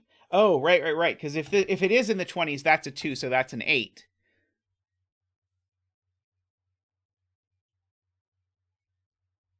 Right, okay. So if this is a 2, then the outies add to a minimum of 13, 8 and 5. So the maximum the sum could be is 32, is 22, except this digit's big. So this digit can't be a 2, so it's a 1. That was somewhat complicated. These aren't 4, that's not 4.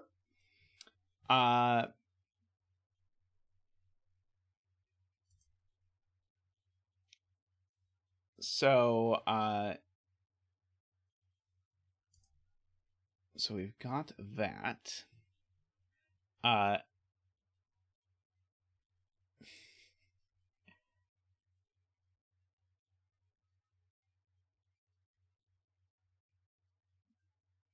Yeah, so if I try and make 18, I need these two to add to 15.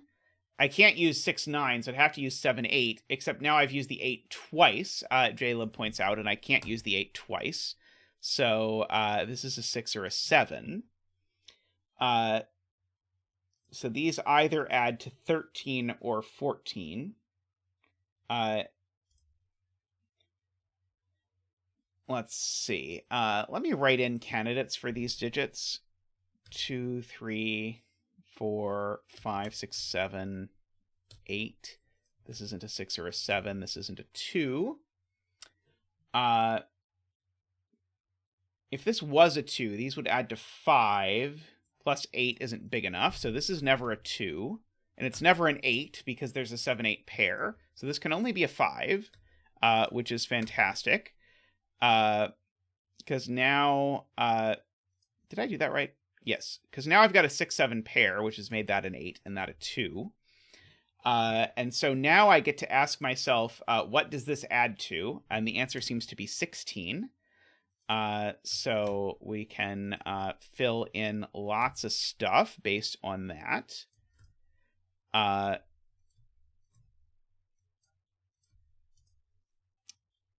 So let's see. So that is 4 and 8 and 6 and 4. Raise your hands if you're impressed that I was able to add 5, 3, and 8 and get 16 correctly. 5 and 6. Okay, so these two cells are... Well, maybe I have to do these two first. 2, 3, 4, 5. These are a 6 and a 7, and we know the order. These are a 9 and a 4, and we know the order. So therefore, that is green. This is a 2.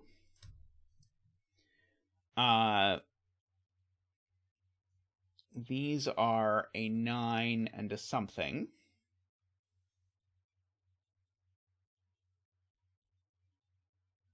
Uh, 9 and a 5, right? So therefore, that's the 9. That was a very hard 5 to scan for me for some reason. 1 and 9. I probably should be able to figure out what this digit is, but based on how difficult it just was, I'm not optimistic. So therefore, this is the last crust. It's good that the crust didn't end up on top of the tree. That would have been a bit of a spoiler. So that is a 1, and therefore the betting tree is a 2. Congratulations from Zach and I to all the 2 bettors out there. May all your betting tree wishes come true. Really nice puzzle. Yeah, really excellent implementation of this idea. Yes, no one likes a crusty Christmas tree. It's too early for the Christmas tree to already be crusty.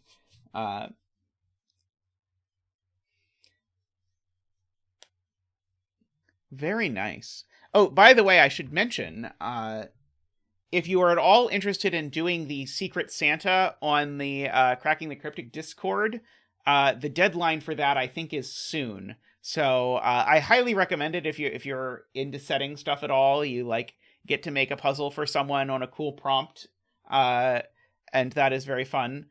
So if you have not yet done it, I recommend you try it. I did it for the first time last year, and I enjoyed it a lot. We'll see. I feel like last year the person said, I want a puzzle with as many different constraints as possible, which I feel like was very much in my wheelhouse.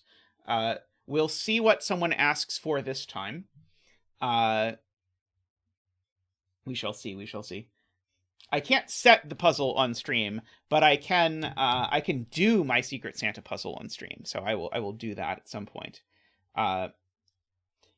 Yeah, Sarah. I mean, if you start setting puzzles now, by next year you should be well into it. I mean, I think it was less than 2 years ago that I started setting puzzles, and now I'm like one of the 10 most featured setters on Cracking the Cryptic. So it can happen quicker than you think.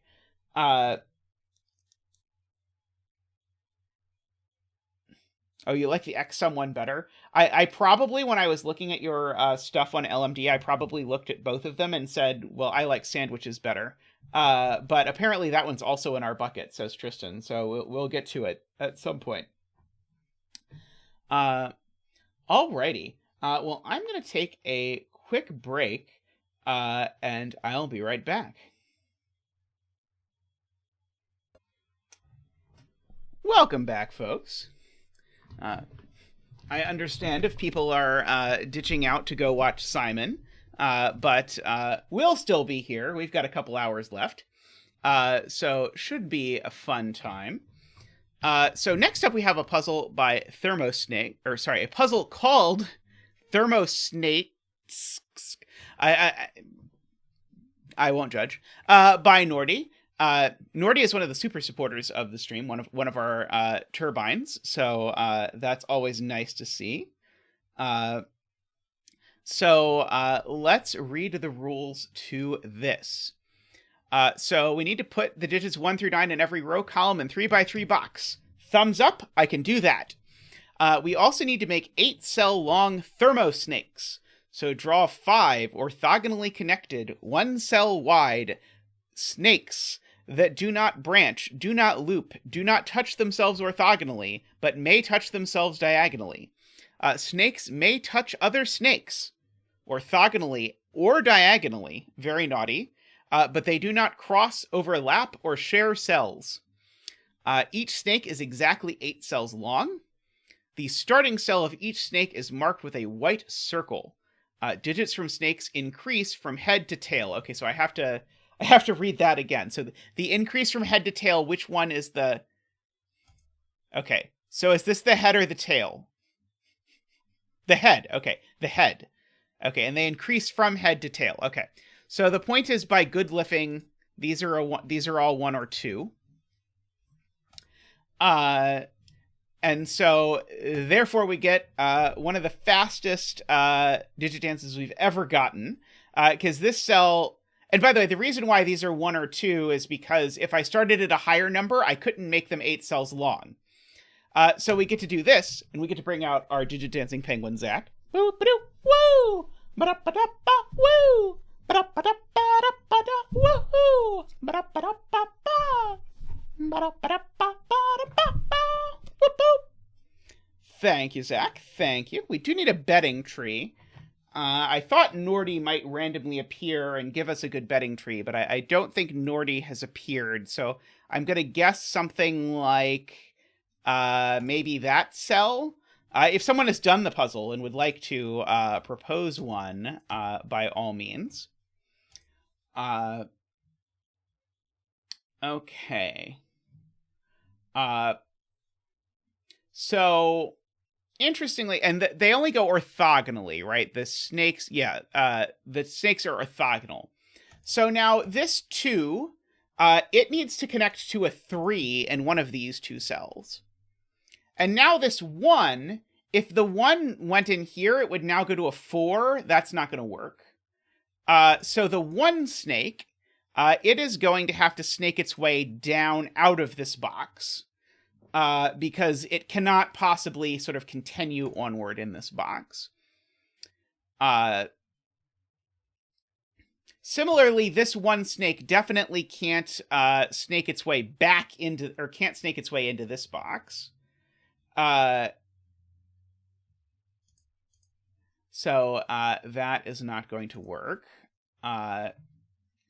Okay, so this needs to go to a 3, and then the 3 needs to go to a 4 in one of these. Because as soon as I start at 2, I know I have to go 2, 3, 4, 5, 6, 7, 8, 9. So therefore I need a 5 in one of these, but that's getting a little ridiculous to pencil mark. Yeah, the CTC chat, I sometimes try and interact with the CTC chat, but it is a little, it's a little challenging. To be very clear, in case anyone is in doubt, we very much love cracking the cryptic around here, so it's cracking the cryptic is 100% how I got into all of this. So I will hold no sadness if you go there. But if you do decide to leave, or if you decide to stay, I would appreciate if you would click the like button on the stream, because the like button on the stream might cause this thing to sort of appear as a tempting option to people who are watching the CTC stream. And then maybe some of them will come over here, and that would be great. Okay, so interestingly, this cell can't be a 1, 2, or 3. Oh, well, why don't I make the much, much easier point? This 1 has to go somewhere. It's not taking the 7 next. So let's do that.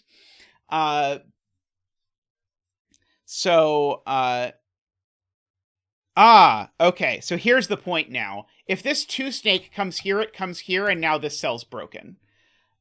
Because if the 2 snake comes down, now it goes 2, 3, 4, and now this cell's at least a 5, but that's too early for a 5. So let's see, this snake can be green, which is, I suppose, normal snake color. It can't overlap with this snake, so it's got to go over there, which means this has got to be a 5.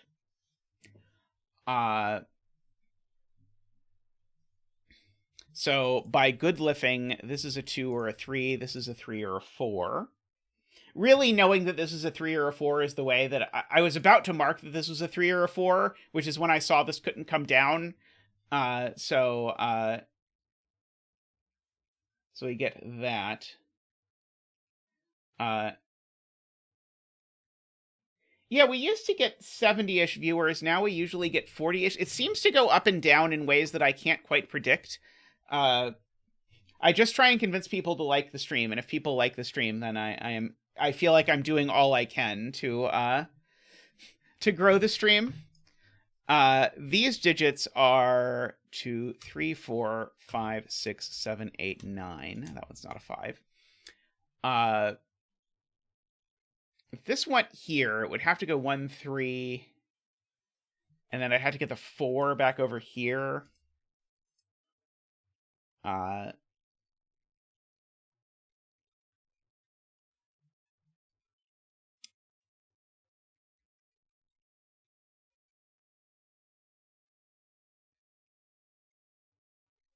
Let's see. Couldn't it go here and be a 3, Nicholas? I think it could go here and be a 3.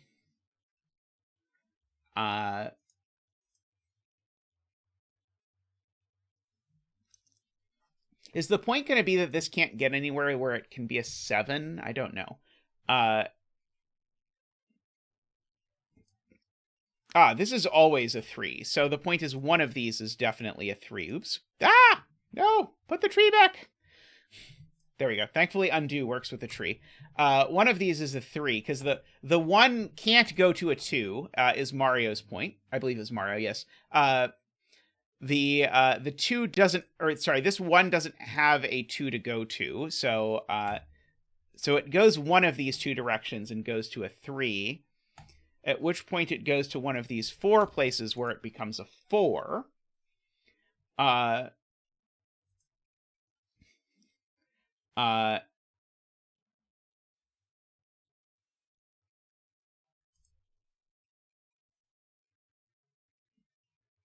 Well, Mario, it all balances out, because I think often I give Garion credit for deductions when Garion didn't actually see it. So I think on balance, I think Garion is doing karmically okay around the stream.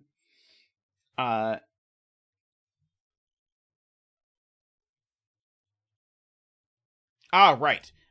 Same reason as this one over here going this way, Math Pesto points out, if this went there, that would be a 3 and a 4, which would break that cell. So it never goes there. So actually the 4 is definitely horizontal. All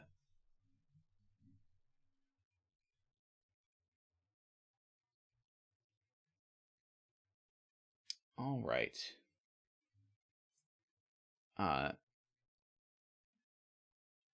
But Memerister, scholars will study your Sudoku streams for setter interviews for ages to come. So I think in the long run, you're going to do well with your views.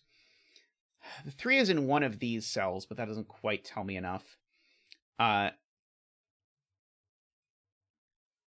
One of these 2 is a 6. I should probably mark that.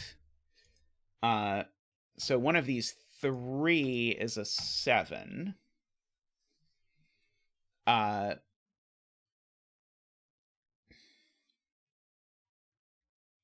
that can only be a 7 if that's a 7. Well, this sure... Oh, that could be a 6 if this goes here. Yeah, so... If the 1 goes here, of course, this is a 3. And then it would have to go there, and that would be a 4. If the 1 goes here, this could be a 2 or a 3, unfortunately. Let's see. Where is 4 in box 1? Okay. 4 in box 1 is only in one of these 2 cells. Let's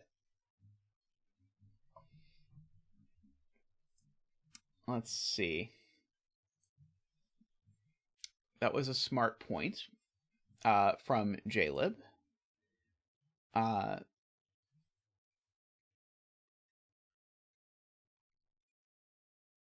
Let's see. Okay, so yeah, this is going to a 3 in one of these cells, then a 4 in one of these cells.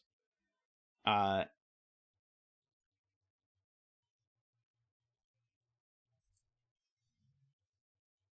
do love Memerister solving streams when I can attend them. My frequency where where Memerister streams at a time when I'm able to come is very small. But when I can, I really enjoy them.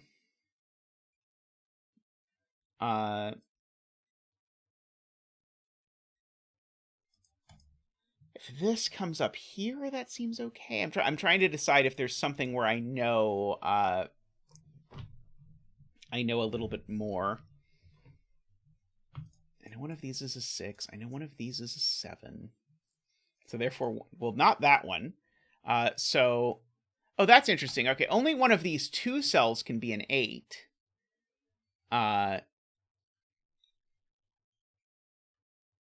If I think if I track this. So one of these 2 is the 6. Then the 7 can be in any one of those 3. But because there's already an 8 in this box, my 8 actually only has these 2 cells to be in. So I'm going to yellow those and note that I know one of these 2 is an 8.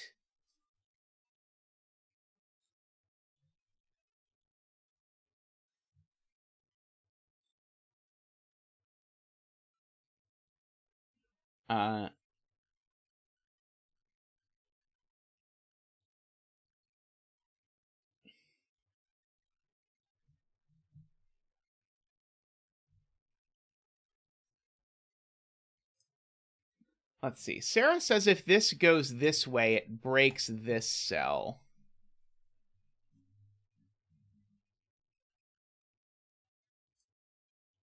I'm not seeing why if this goes 1, 3, 4, this can't be go 1, 4, 5. Oh, I do now see it. Right. The point is that that would create a Jovi wing on 4s, which would be bad. Okay, that's complicated, but true. If this is a 4, so I need to fill this in just to show you. If this is a 4 and a 3, then now this is a 4, and the point is now I can't put a 4 in box 1. So this cell is never the 4 for this snake, and this cell is always the 4 for this snake. So that is that's a very good spot from Sarah there. And so now this 4 needs to have a it does need to have a 5 somewhere. So one of these 2 is a 5.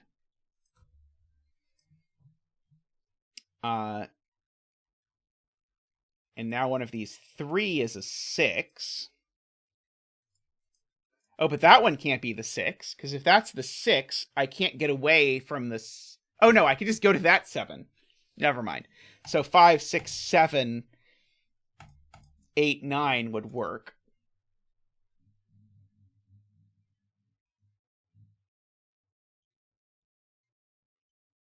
No touchies by the 5. Oh, right. There isn't. I completely forgotten about the no touching rule.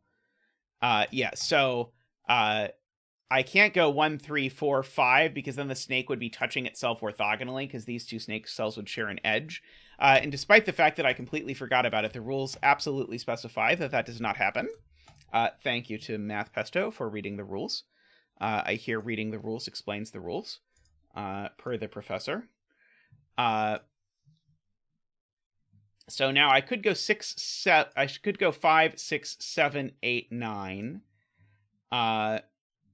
Or even, yeah, I guess it would have to go exactly like that. Or 5, 6, 7. So I think, yeah, so my 6 certainly goes in one of these 2 cells. That's not up for debate.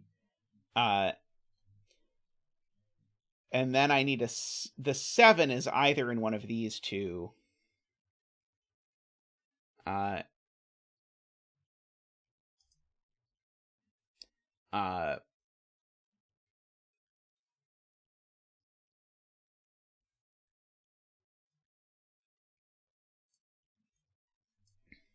So, this snake can't go here anymore. That's been available for a long time, I think. I think if this snake goes here, I think we run out of digits. Oh, no, we could still do 2 and 3, couldn't we? Never mind. We could do 1, 2, 3. Or 1, 2, 3.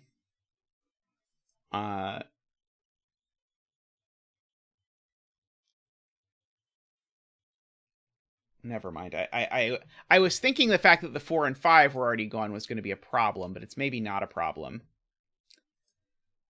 Jaleb says if it goes down, it breaks.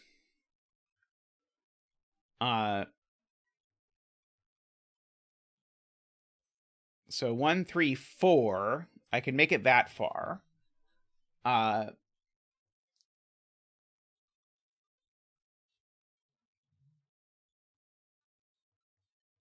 then where's the 5 going?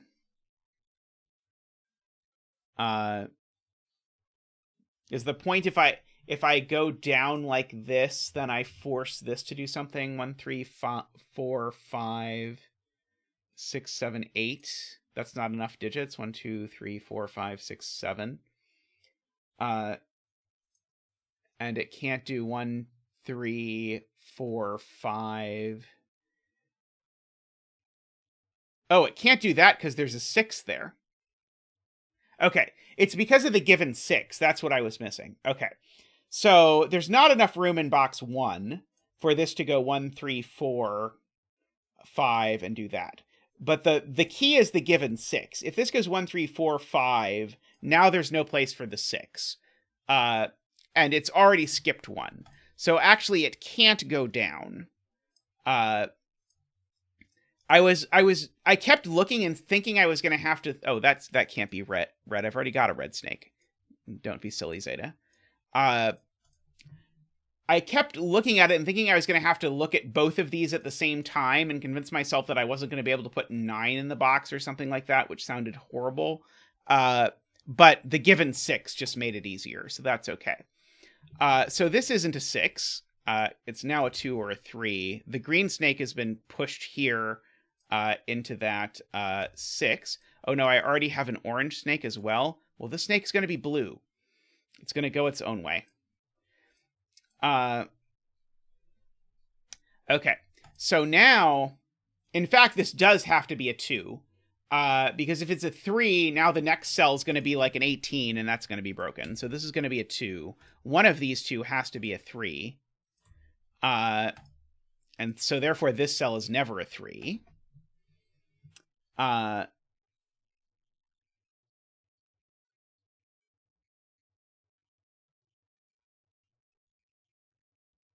Yeah, digits would repeat in box 4 is the same as my saying that 9 wouldn't fit in the box, but I worried I was going to have to think about it harder than I wanted to.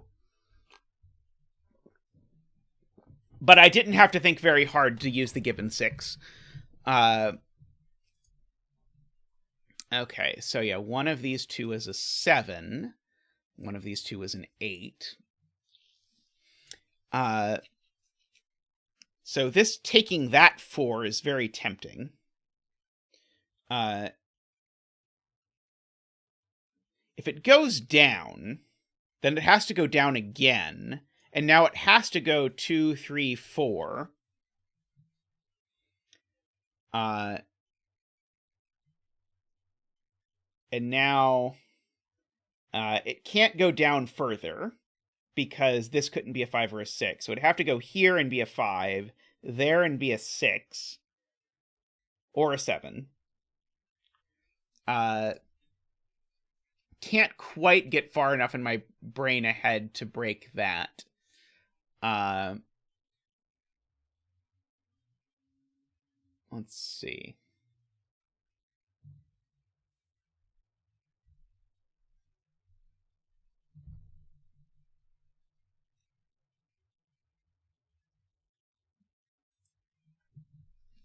Let's see. Nicholas points out that I actually know this isn't a 1, 2, 3, 4, 5, or 6, so this can only be a 7, 8, 9.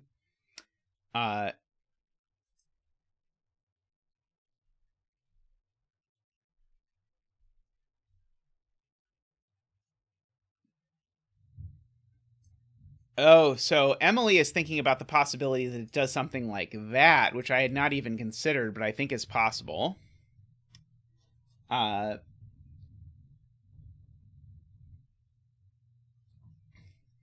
do know one of these two is a 6.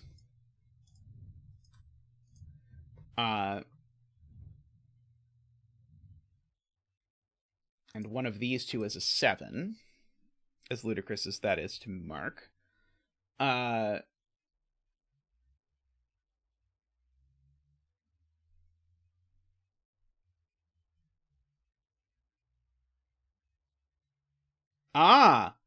If this is if this goes 4, 5, 6, 7, where am I getting my 8? Only here. and then 9 there. Maybe that's actually okay.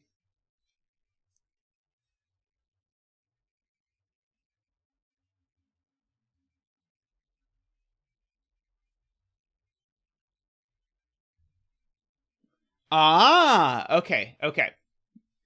Well spotted by Mario. The point is 2 in this box is in one of these 2 cells. And so that means when I say, okay, I go from 1 to 3 to 4 to 5 to 6 to 7. Now where's my 8? Not up, not there, but my 8 can't be down either because I've put a 2 here. So this path doesn't work. Well spotted to Mario there. So therefore this is 6 and 7.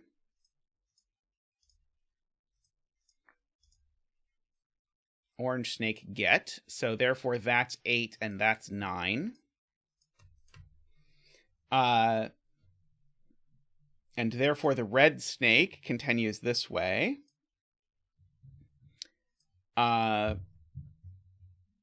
So this is a 4 or a 5.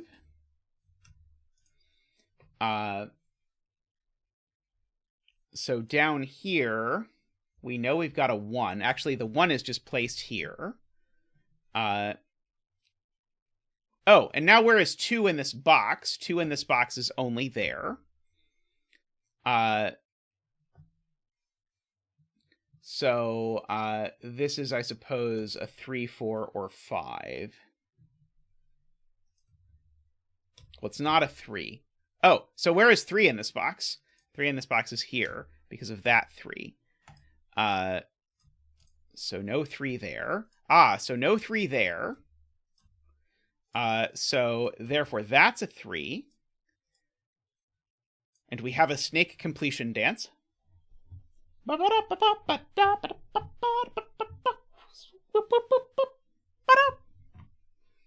Hey, Nordy, how are you? This has been a lovely puzzle so far.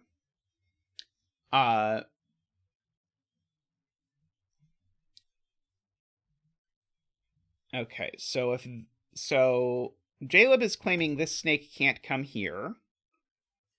I'm trying to understand why.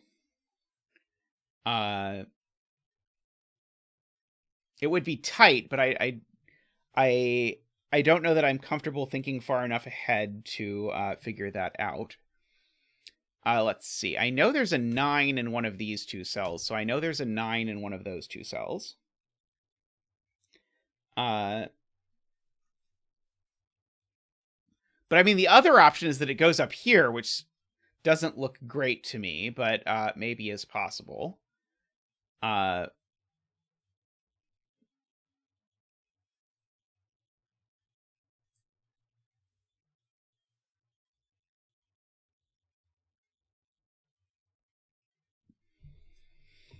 Okay, so this cell I see can't be a 6, 7, 8, or 9, so it can be 1, 2, 3, 4, or 5, but not any of those.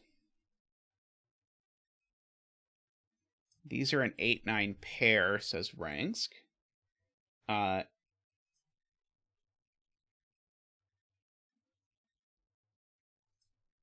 So these cells are a 1, 2, 3, 4, 5, 6, 7. Those aren't 4. So this does actually look very reasonable for the snake to come up here like that. Oh, it can't do that. No, the snake can't come up there.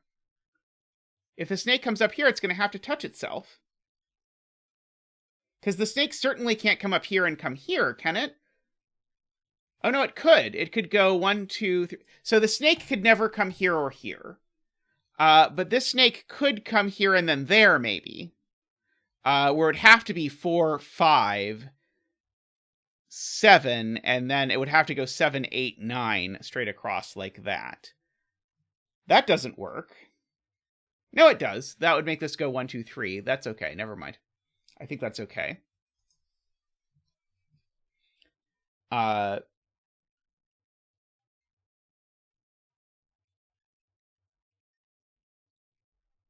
Ah. Yes, I can remove that 6.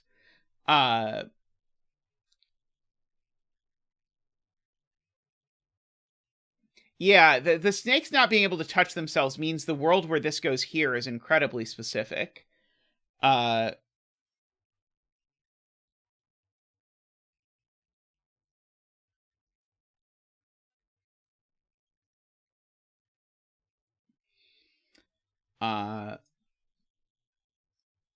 Let's see. Maybe I want to pencil in these. Or do I want to think about this snake? So one thing that's actually become true is this snake can't go up anymore. Because if this snake goes up, it would have to go to a 2 or a 3, and this cell can't be a 2 or a 3.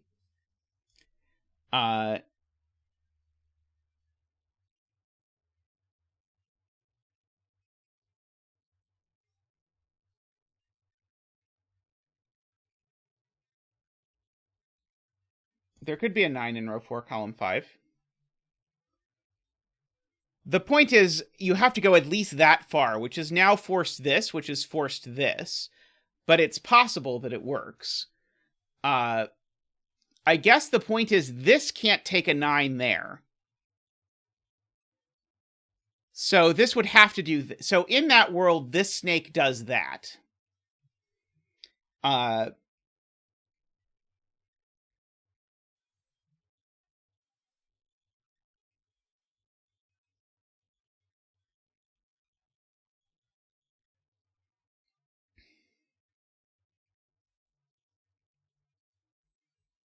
But yes, this could do... So, but the world where this goes up, it then has to come here. It's forced to come here.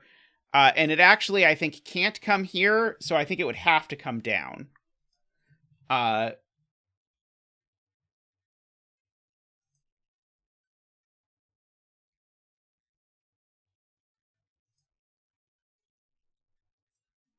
See, blue coming down. Oh no, green coming down is what Martin is saying. So if green comes down, blue comes down.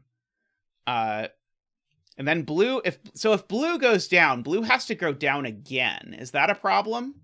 Because blue certainly can't take either of these cells. So if blue goes down, it goes down at least 2.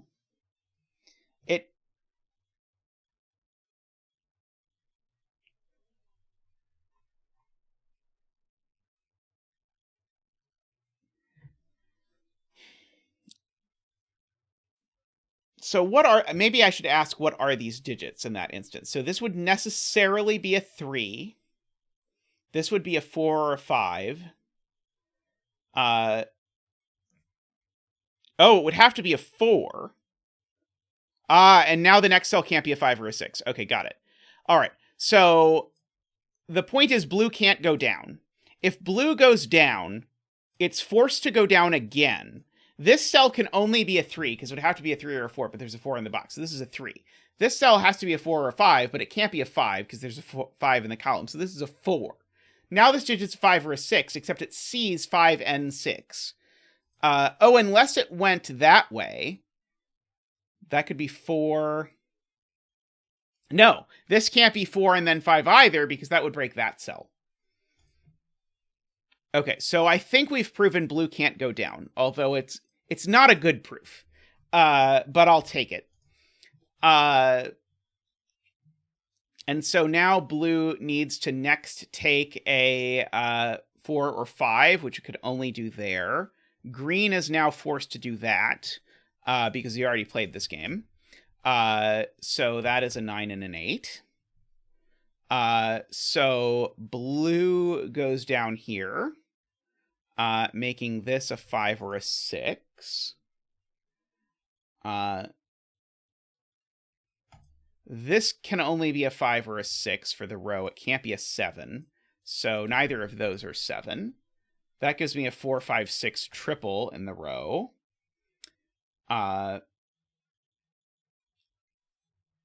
This is a hidden triple in the row of 7, 8, 9. These are the only places 7, 8, 9 can go in the row. So these are a 2-3 pair.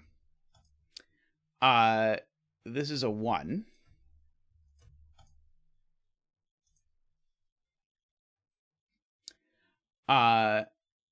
So now this needs to go down because it doesn't have any other directions. So this sells a 6 or a 7. But it can't be a 7. So therefore this sells a 6, and that's a 5. And that's a 6. So no 5s, no 6s there. So this now needs a 7 or an 8, interestingly enough. But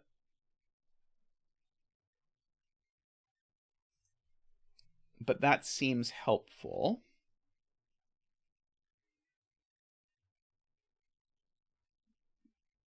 Oh, 8 is placed in box 6, points out Philippe. Oops.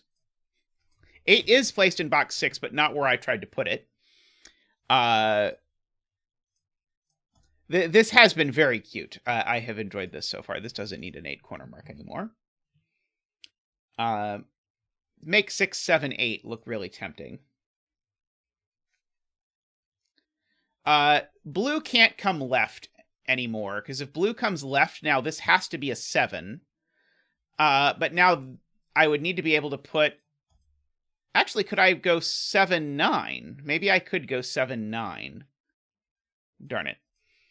I think 6, 7, 9 works, unfortunately.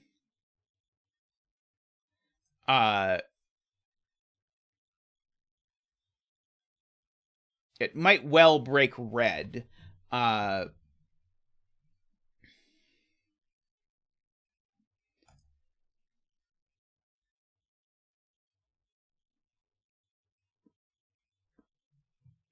Let's see. Either way, good point. The only 2 ways it can go are these 2, Garion points out. So there's always a 7, so this is never a 7.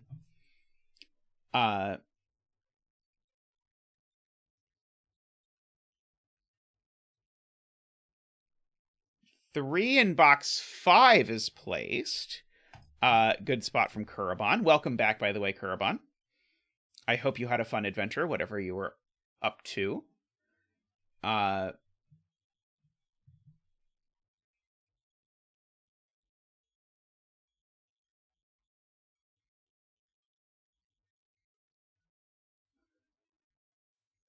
4, 5, 6, 8, 9 seems very plausible to me.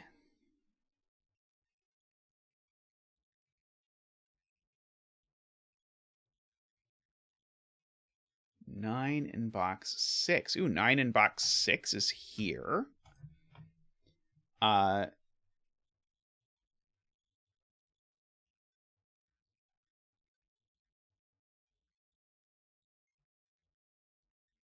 Good spot from Tony.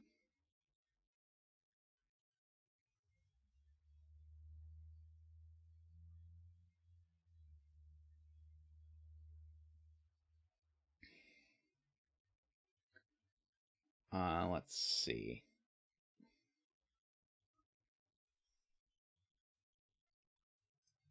Is it possible that this snake goes over here? I think that's going to screw it up. If this snake goes here, oh,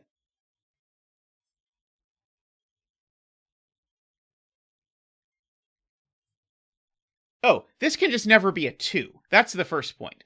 Any cell this tries to go to sees a 3. And so if this is a 2, then it would next be a 4, and that's not going to work. So this is always a 1. And it's always going to go to a 2. So one of these 2 cells is always a 2. But... Oh, sorry, it could go down. Right, it could go down. Never mind. Sorry, it could go 2, 3 and be straight down. Never mind. Dang, given 3s. Rabble, rabble, rabble. I'm going to fill in these digits. 1, 2, 3, 4, 5, 6, 7, 8, 9. That is not a 1. these are 1, 2, 3, 4, 5, 6, 7, 8, 9. That's always an 8 or a 9.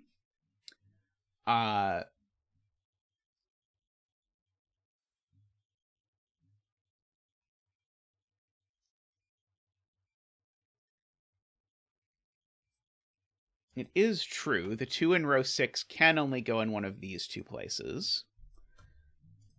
You could just fill in all the digits in row 6. 1, 2, 3, 4, 5, 6, 7, 8, 9. This is not a 2, 3, or a 5. This is not a 3. That's not a 3. This can only be 4 or 7, funnily enough.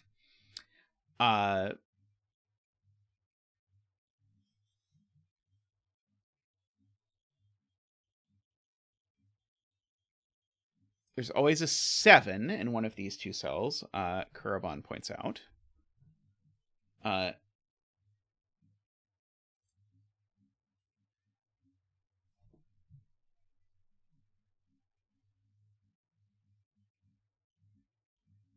Yeah, this can't be 7 because one of these two cells is a 7. So this is not 2, 3, 5, 6, 8, or 7. This can only be 1, 4, or 9.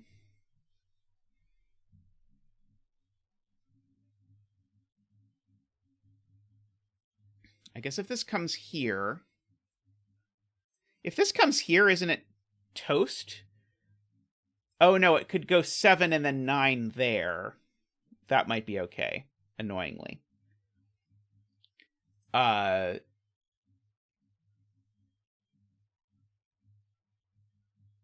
4, 5, 6, 7, 8.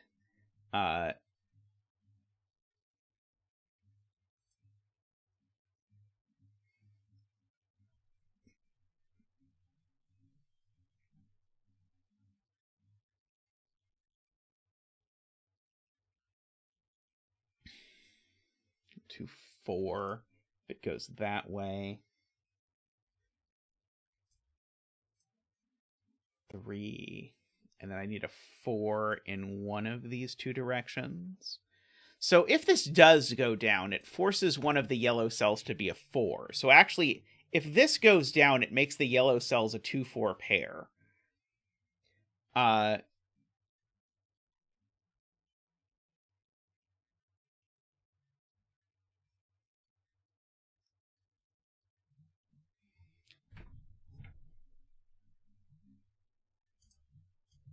And that's a problem because Chameleon points out because there's already a 5 in this row. So this snake can't go down. If the gold snake tries to go down, it automatically takes a 4 in one of these two cells, and then it has to come down to this row to get its 5, but it can't get a 5 in that row. So this snake does not go down.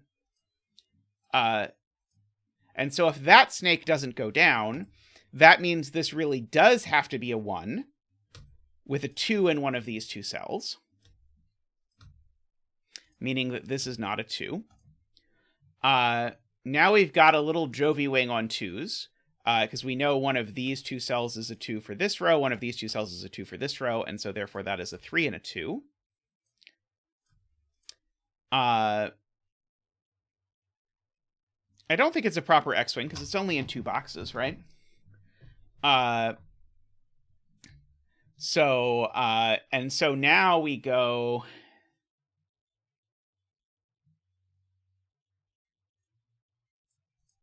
So we either go 2-4 here or 2-4 here. How do we avoid breaking this now? Isn't every combination broken? Oh, no, because it could go 2-3. Right, it's going to have to do that. Because if it tries to go down after this, it's going to break. And so it has to keep going, and can't keep going that direction. It's going to have to keep going that direction. So yellow is going to go that way. And so, therefore, that's a 2, making that a 2, making neither of these a 2. Okay, good. Kurabon agrees with my assessment. Okay, and so now... now this needs to pick up a 4 or a 5, but it's going to have to pick up a 4. because the 5 in the column is gone, and it's certainly not going that way.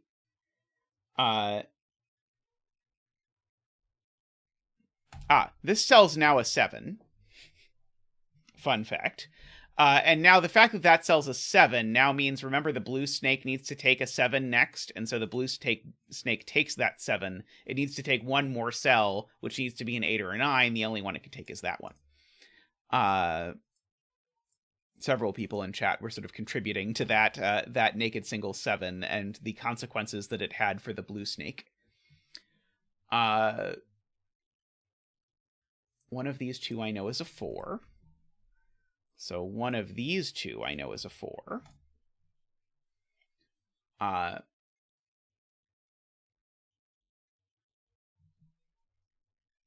If yellow tries to go down here, it will go 3, 4, 6.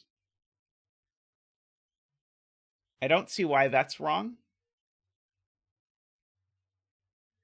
This is not a 4 because we know we need to use one of those 4s. Let's see. Chameleon had a good spot that I missed. The scroll wheel on my mouse is broken, so I am having a slightly harder time flipping through chat than usual. Row 5, column 7. Oh, no, sorry, that's not Chameleon's. Never mind, I don't see... Unless you're talking about the fact that we got here through Chameleon's point, I think... I do agree this going up certainly looks suspicious with the yellow and the red having to both finish somehow. Which is, I believe, what Garion and Matt Pesto are talking about.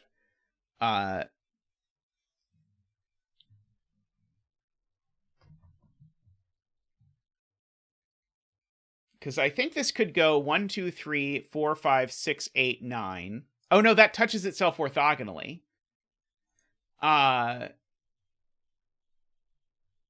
Sorry, that version of the snake touches itself orthogonally. So if this goes up, it can't get down.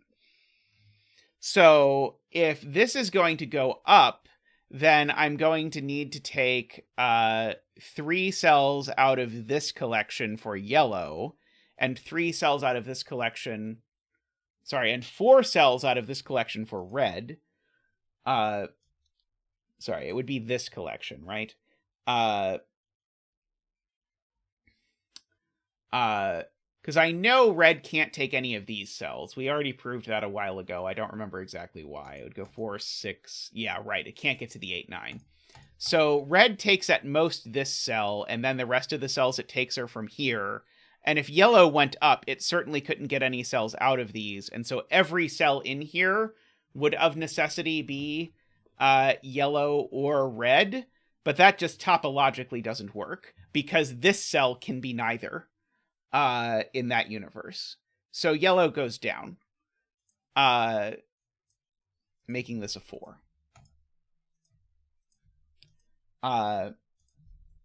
Making this a 5, and a 4, and a 7, and a 6, and a 4, and a 5, and a 7. Like that.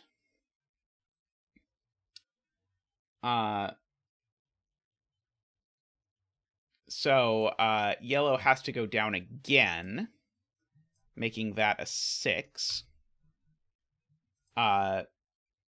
And now yellow needs a 7, which it can't get there, so it's going to get it in one of these 2 cells. Meaning that this cell's never a 7. These 2 are a 4, 5.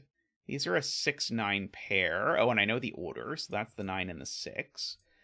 So those aren't 9s. These are a 2, 3, 4, 5, 6, 7, 8. These are a 2, 7, 8 triple.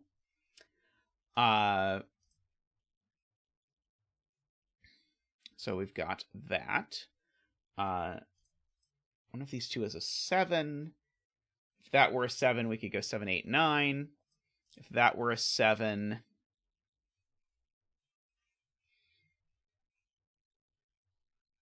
Looks like there's still options to go like 8, 9 over that way.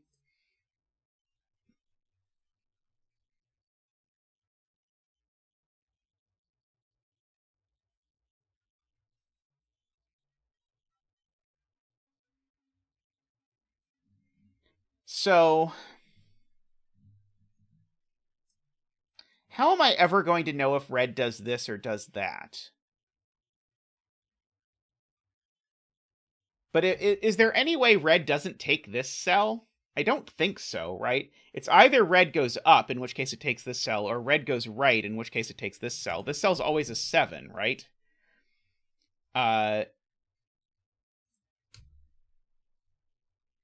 Which does that. But how am I ever going... Oh, because this cell's going to turn out not to be a 5. That's how I'm going to disambiguate it. That cell's going to turn out to be a 9. So by uniqueness, red goes up. So this is a 1, 5, or 9. We now know that yellow comes down here. Oops. So this is a 7. That's not a 7. And so one of these two is an 8. And therefore, one of these two is a 9, I suppose.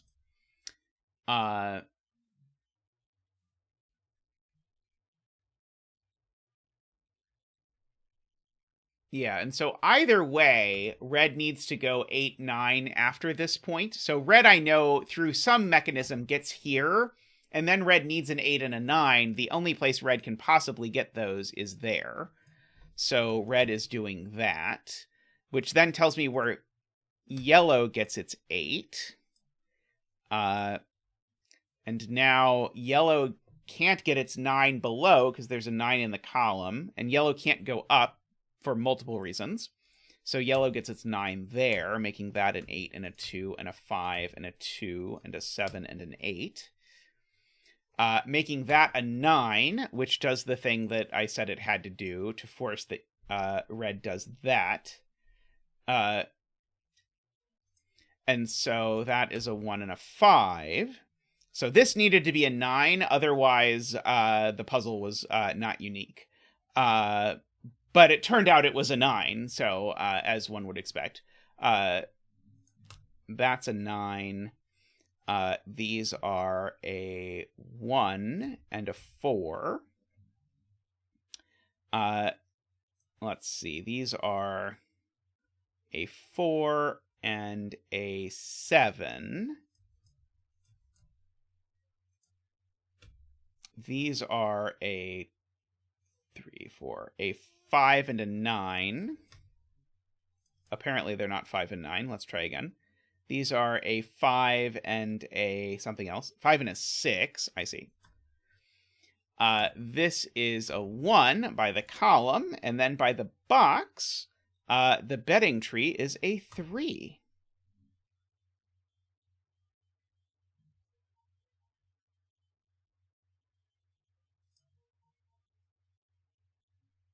Wait, is there a different path that red could have taken?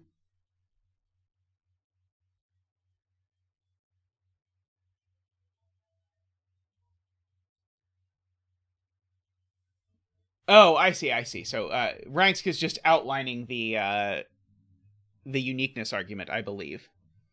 Right. Ranks, I think, is summarizing why I said that that this needed to be 9 in order to make the grid unique, because otherwise, if this had been a 5, then it could have gone like that, or like this, and then the puzzle's not unique. Very cool, Nordy. I enjoyed that a lot. There was a lot of very gentle stuff in there, and then there were a few trickier things in there, but it all worked out very nicely. There were a lot of people very early, or convinced very early, that red could not come here, but every time I looked at it, I couldn't figure out why. But it did turn out that chat was correct, that the people in chat did get that it was going up here, but I don't know if people actually had a rigorous argument or not, that it didn't work over here.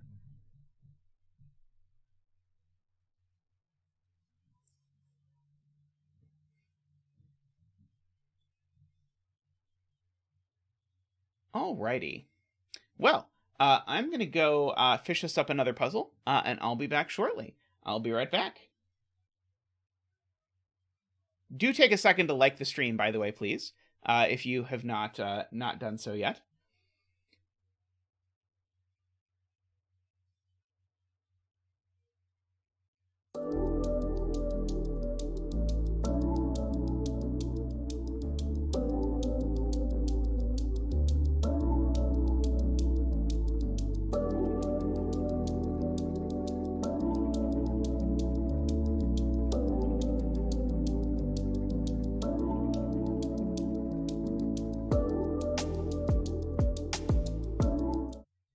right, welcome back with a puzzle by PjotrV. I feel like I have not done a Peter Venus puzzle in too long, but anyway, that is about to change. So we're doing a Peter Venus puzzle. It's Pater Venus. We're doing a Pater Venus puzzle. So we have a bunch of standard stuff here, but I'll summarize it in case you haven't seen this. So we have arrows. So the circle is the sum of these digits. So if this is a 7, this could be a 1, 4, and 2, because 1 plus 4 plus 2 is 7.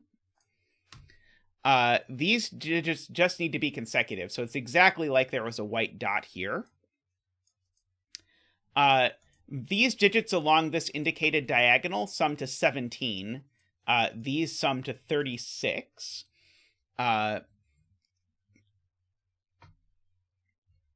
So we have that. So, Chameleon, I think the reason why is that many people have sort of come and then left to go watch the Cracking the Cryptic stream, but out of a feeling of guilt, they liked the stream twice before they left to go to the Cracking the Cryptic stream. So those are those. And along a green line, the digits need to differ by at least 5. Okay, so the first thing to notice here is that because these 5 digits all live in one column, their minimum sum is 15. No, no, Crakers, I didn't say anything about that. I don't know what you're talking about. These digits need to be at least 6 because the 2 of these need to sum to at least 15. So these are from 6, 7, 8, 9. Certainly Nicholas is right that this is a 1 or a 9, because these are either all the highs or all the lows. We do need a betting tree. I'll make that the betting tree. I'm noticing that all the high digits have been used in this row because there's a high digit on each of these. So these digits are each only from 1, 2, 3, 4, 5. Aha! And now that tells me something, because the fact that this is from 1, 2, 3, 4, 5 tells me that these can't sum to 15, so therefore these could never be 6s. And the same is true over here. These can never be 6s. So we've got that.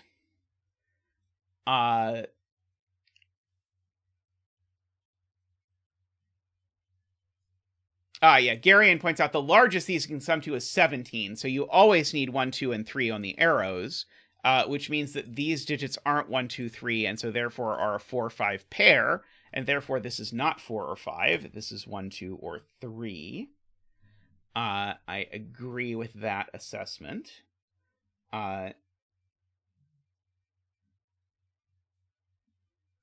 So one of these is at least 8 and 9.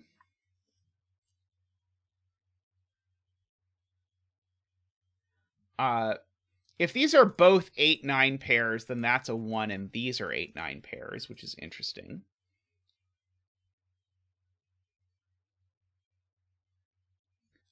Ambrose points out that I don't know where the 6 is in row 2, but I know it goes with a 1, because it's definitely on a German Whisper. So this is never a 1. So this can only be a 2 or a 3.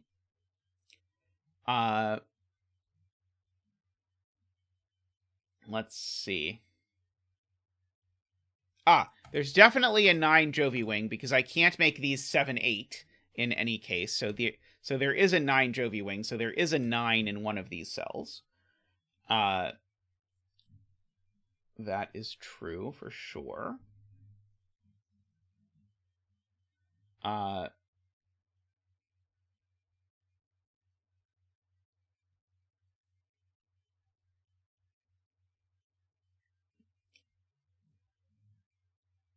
So the other 4, 5 has to be on this line, right? Surely. Because if the other 4, 5 is not on this line, then the minimum sum of these cells would be 1, 2, 3, which is 6. Plus 6 plus 7 would be 19. That's much too big. So, in fact, 1, 2, 3, 4, and 5 are gone from these cells. So the point is, these cells and these cells are all from 6, 7, 8, 9. Which gives us a quadruple in this row. And gives us a digit as well, because now these digits are from 1, 2, 3, 4, 5, but I need to make, oh no, it doesn't quite, but I do know that this is odd. This can only be 1, 3, or 5, because of that.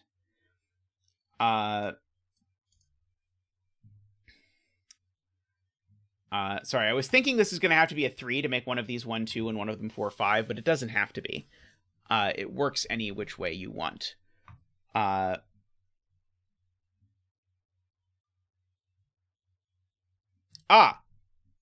Beautiful spot from Martin. These two cells can't be 9 because there's a 9 pencil marked into the row. And so actually, we have a 9 in one of these cells, which gives us a true X-wing on 9s. That I think does absolutely nothing, but it's there. Let's see. Okay, so I'm now looking to see if any of these little killers do anything. So like, could this be a 9 given this little killer clue? So if this is a 9, then it has to be exactly 9, 2, 1, 3. Which is very,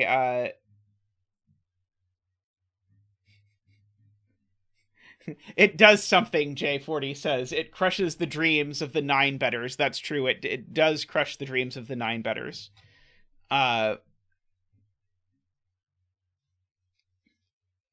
Let's see. A 9 here would need to go with either a 1, 5 or a 2, 4.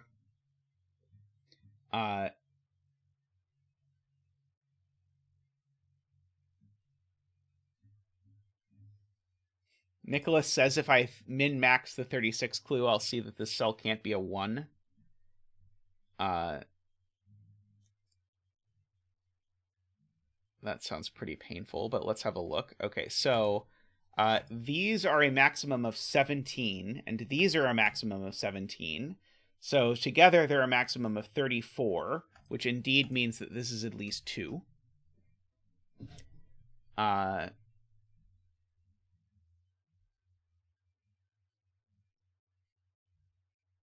see, if this were a 9... Yeah, this being a 9 seems very plausible. Trying to figure out if there's anything I can do with the fact that I know this is a 1, 3, or 5. I don't think so. I'm wondering if I'm supposed to be high-low coloring this. At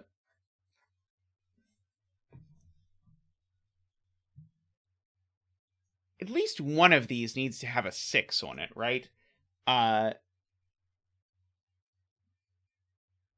So yeah, whichever of these has a 4 here, that means the minimum possible sum is 1, 2, 3, 5, 6, which is already 17. So whichever of these is a 4, there's a 6 in the corresponding string of arrows, and these are an 8, 9. If there's also a 5, if there's also a 6 in the one with a 5,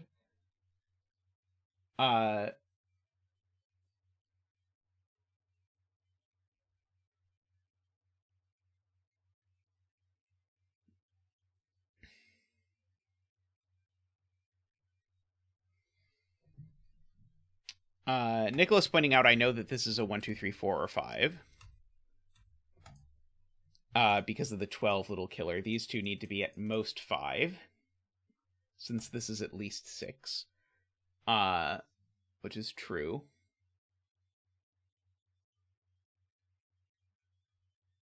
Oh, they can't both have a 6. Okay, that's huge. Okay. So Chameleon makes a point that it can't be that both of these have a 6. And so therefore, they both sum to 17, is the point. Because the one with a 4 needs a 6. Because the one with a 4 needs to be 1, 2, 3, 5, 6. That's 17. But now the one with a 5 can't have a 6. So it's a minimum of 1, 2, 3, 4, 7, which is also 17. And so Chameleon's point actually knocks 7 out of these, because now both of them sum to 18. And so now these are 8-9 pairs, which knocks 8 out of a few cells at the very least. Oops. Knocks 8 out of a few cells. I corner marked 8 into the corners instead.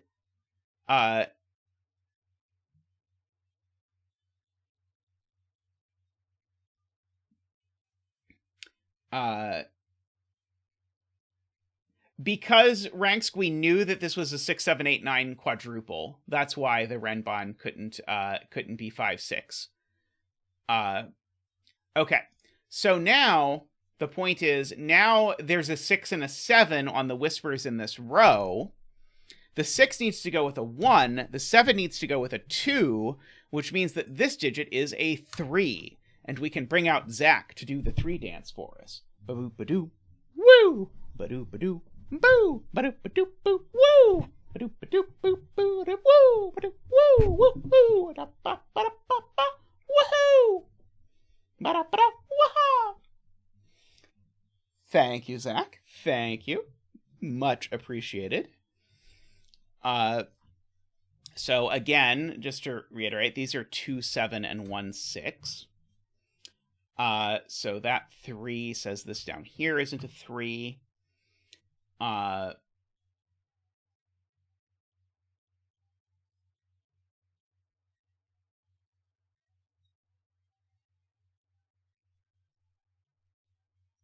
Yes, where do 8 and 9 go in box 5? Asked Jay and Garian. So the point is 8 and 9 are both pushed here, and so therefore this can't be the 9, because 9 and 8 are not 5 apart, famously. So therefore this is a 1 with an 8-9 pair on its flanks, meaning that's a 5.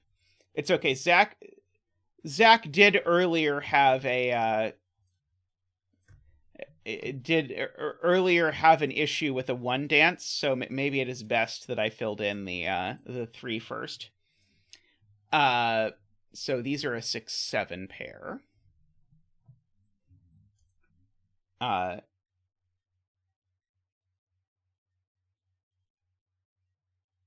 Right. So this 6-7 pairs up with the 6-7 that I know is on these arrows, and this 6-7 pairs up with the 6-7 I know is on these arrows, to give me a virtual 6-7 pair, which per Creekers tells me these are not 6 or 7. So these are just an honest 8-9 pair. So that tells me this isn't a 4. Tells me this isn't a 5 or a 4. Tells me this isn't a 1. Because I need there to be a 1 on here.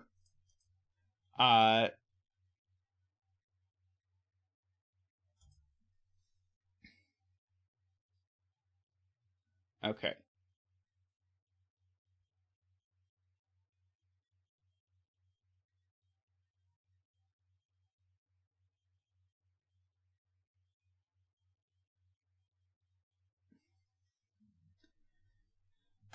So if this is a 9, that's a 2 and a 1. But the point is that this is now a 2-3, which has made this Renbon a 1-4. That's very cute. This whole puzzle is just masterful setting, by the way. But the point is, these can't be a 2-3 pair. As soon as this is a 5, this has to be a 1-2 pair or a 4-3 pair. And so the point is, this just can't be a 9 anymore, because it would force this to be a 2-3. So therefore, that is an 8. These are a 1-3. So this is a 2 or a 4. That's therefore a 9 and an 8 and a 9. That's contributing in an interesting way towards my 16 diagonal, because I now need these two digits to sum to 7. So this one can't be a 6, because then this would need to be a 1, but the 6 and 1 are on the whispers. So actually, and this certainly can't be a 7, so this is actually the low digit, and this is the high digit. And now... and so now these are either 1-6, which they can't be, because again, the 6 would be there, so therefore these are 2 and 5. And therefore that's the 7. And that's the 4, and the 5, and the 6, and the 1. And things are happening. And Tristan is saying things in Latin. Hopefully he's not possessed. This is not a 1.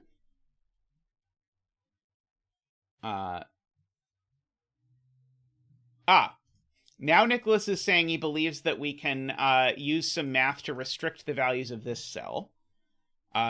So these two sum to at least 14, so therefore this sums to at most 3. And there's a 1 in the box already. And further, they actually sum to exactly 14, and so therefore this is a 3. So no 3 there, no 3 there. Therefore, this is the even one, so this is the odd one. So these are 2, 3, 4, 5, 6, 7, 8, 9. No 9s in any of those places, especially not on the arrow. And so, therefore, that's the 9 for this box, actually. This can't be a 4, because if it was a 4, the total would need to be 9 with a 5, but there's a 5 there already, so that's not going to work. So this is a 2 or a 7. And so, if this was a 2, this would be a 6 or a 7. And if this were a 7, then this would be a 1 or a 2. Womp womp. I don't think I know anything yet. I know this isn't a 1 or a 3 because there's a 1-3 pair in the box. Good point from FJam. If this were a 3, then this little killer 15 clue would be a 9, a 3, and a 3. And you can't repeat 3s in a little killer clue if the little killer clue is entirely contained in one box. Sorry, so this is not a 3. So that's a 1 and a 2 and a 5, making that a 3 and a 4 and a 1.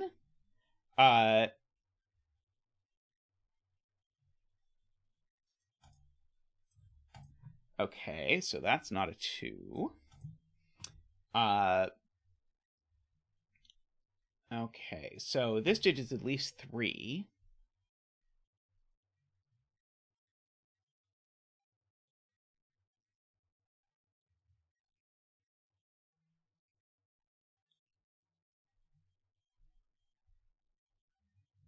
Right. So I knew which way these went, is the point. So Jay is pointing out that as soon as I got that this was a 5, I actually know whether this is a 6 or a 7. And I think the answer is I know it's a 7. Because I need my outies here to sum to 45 minus 17. 45 minus 17 is 35 minus 7 is 28. These sum to 17. So 28 minus 17 is 11. So therefore these two sum to 11. So therefore this is a 6. Okay, I did it backwards. So that's a 7, right? I need both of these pairs to sum to 11 is the point. Sad. I was hoping that it would tell me what that digit was, because it was a very cool point from Jay. Let's see. Where are 8s in box 3 and 7? Yes, okay. 8 is here, per Tony. And in box 7, the 8 is here. Very good.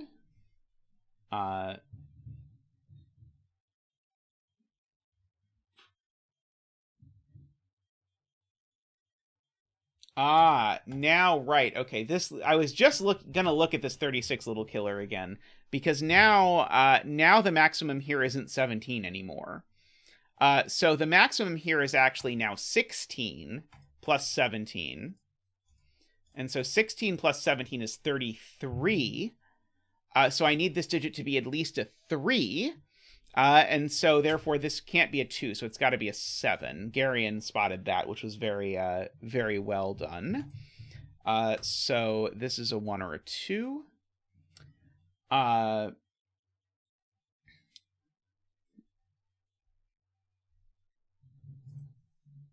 There's a hidden 5 somewhere, I have been told.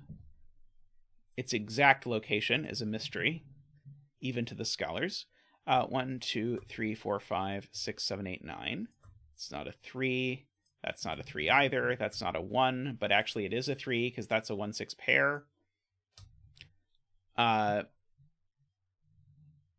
If this were a 6, these would have to be a 1, 2 pair exactly, but maybe that's not a problem.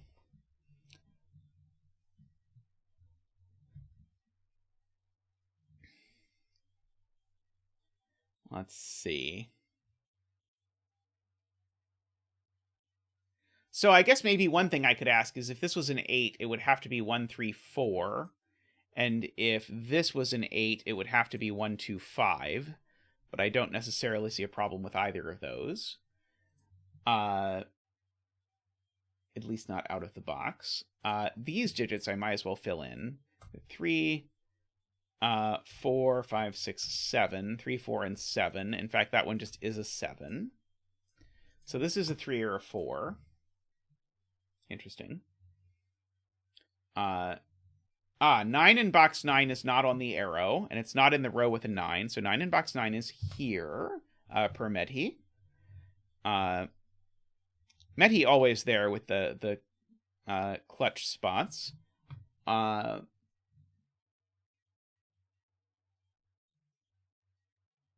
feel like the 7 made this 36 clue useless. I could be wrong. But, let's see. Todd says row 3, column 7 is not a 6. It would make the column 7 bottom arrow 3, 5.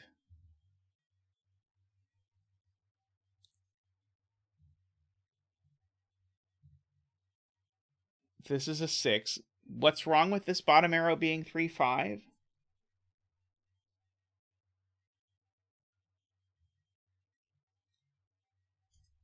This C. Oh, right. Okay. Wow. Okay, that is a very good spot. Right.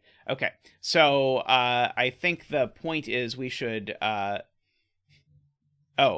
I had just perhaps much more simply, if I had just pencil marked this cell, I would have seen that this cell can only be a 2 or a 6.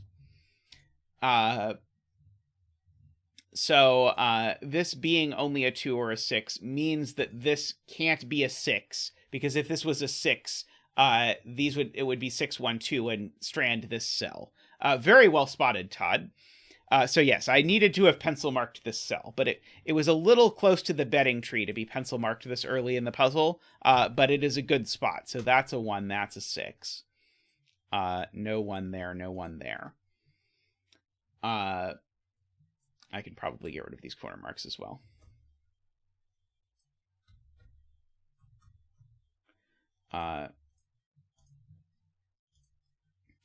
Okay.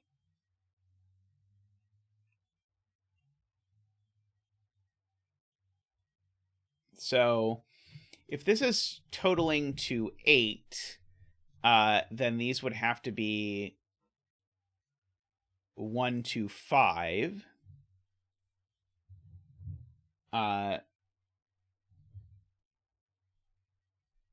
Okay, people are telling me that if I fill in these, I'll be happy. 1, 2, 3, 4, 5, 6, 7, 8, 9.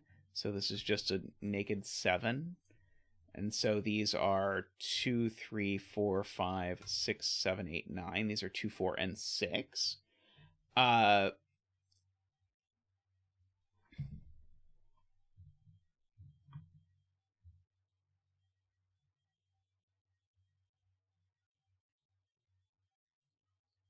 So where is 1 in column 5? 1 in column 5 is exactly... No, never mind. It's where are the other 2, 4, 6 in this column? And so the other 2, 4, 6s are down here.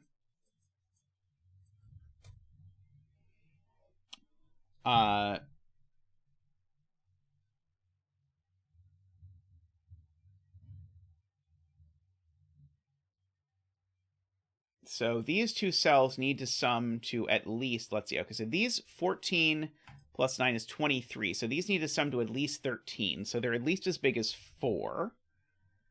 And we have some options that we can eliminate. And these need to, again, sum to at least 13. So darn. So that I don't think quite rules any of these digits out. Because they need to sum to 13 or 14. Oh, is there just no way for them to sum to 14? I think there's no way for them to sum to 14. So I think that's going to tell me what this digit is. Because if this digit was an 8, these would sum to 14 plus 8 is 22, and I would need these two cells to sum to 14, except... Oh, no, they can! 5 and 9, darn it. There's a sneaky way to make them sum to 14. Rabble. Rabble, I say.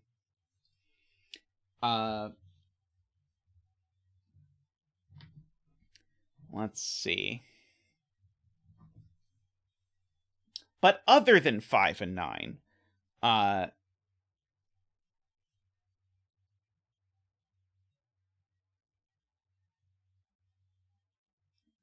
this one's not a 6. Good spot, because there's a 6-7 pair in the row. All right, and so these need to sum to 13 or 14, which they can't if this is a 7. Because if this is a 7, they'll sum to a minimum that's too big. But 4 and 9, 5 and 8 would be 13, or 4 and 9 would... Sorry, or 5 and 9 would be 14. So now where does the 7 go in column 2? Ask several people in chat, which is very smart. Because now the 7 in column 2, because it can't go here because of the 6-7 pair, so it goes there. Which means I've got a 7 placed here, over in this column. I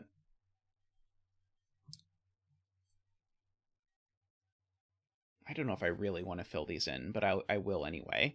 2, 3, 4, 5, 6, 7, 8, 9. So these are from 2, 3, 5, 6. That one I know is not a 6. Oh,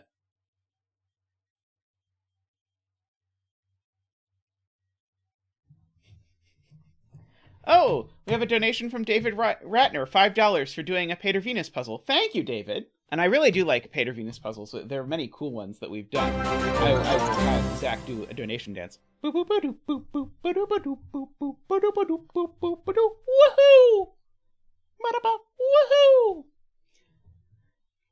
Thank you very much, David, from Zach and I. Much appreciated.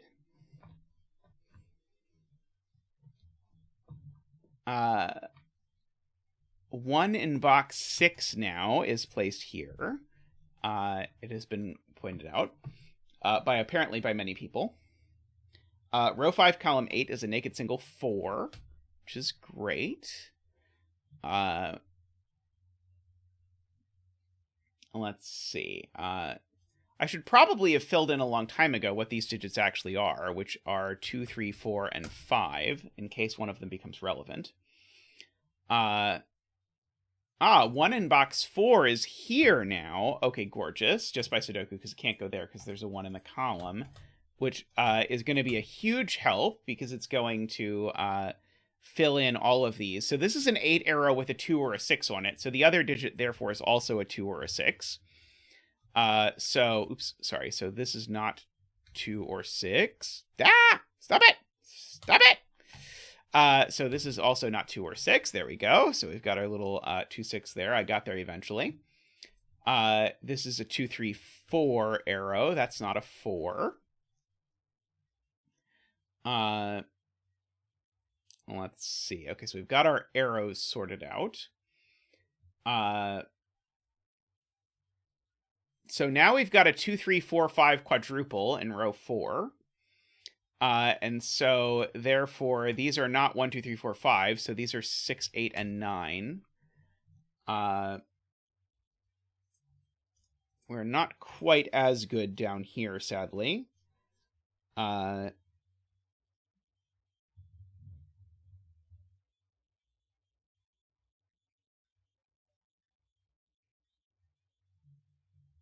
that's a smart point from Tony.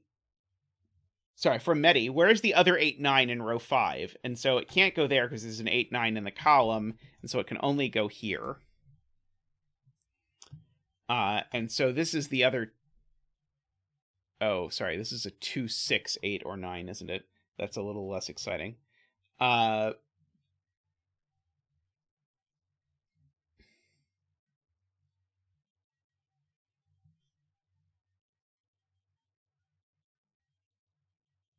Okay, so now what's this digit?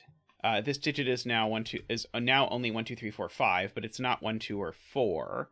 So that gives us a 3, 5 pair, making that a 2.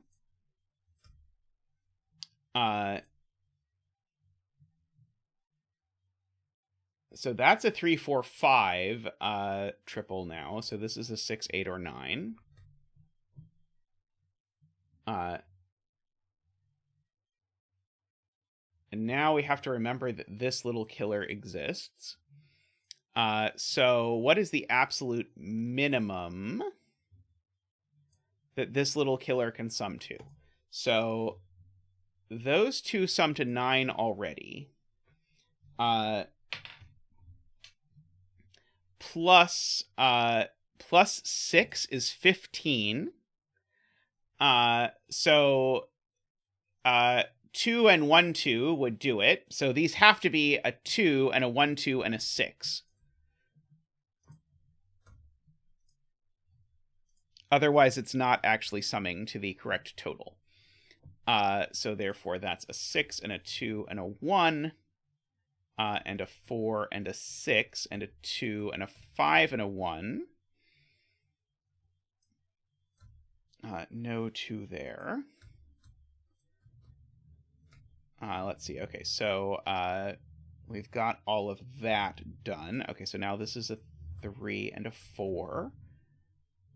And so this is a 5 and a 3, and a 5 and a 3, and a 3 and a 5 and a 4, and a 2. And someone in chat pointed out that that means I can finish the 36 little killer, but if I'm lucky, it'll finish itself. But I don't think I'm lucky today. So this is certainly a 6. That is an 8 or a 9. Okay, yeah, so I really do need to look at this. Okay, so those are 14 plus 8 is 22, plus 5 is 27, so this needs to be a 9. This cell here by the row is a 7. This is a 3. By the column, this is a 2. And then by the box, the betting tree is a 5. So congratulations from Zach and I to all of the 5 bettors out there. Very well done. May all your betting tree wishes come true.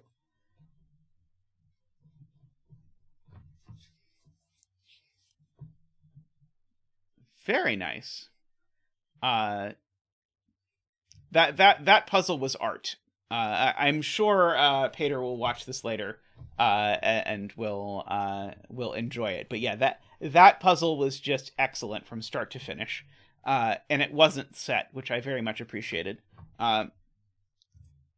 Peter is a setter you have to be a little suspicious of, because about, I don't know, a third to a half of Peter puzzles are set, but they're still like, even the set puzzles of Peter are still cool. But I think as a setter, he probably has the widest range in terms of types of puzzles he will set out of any setter I could name. So anyway, always happy to do a Peter puzzle. Alrighty. Well, I'm going to take a quick break, and when I come back, we're going to do some 6x6s. So stay tuned. We'll do some 6x6s. So be right back.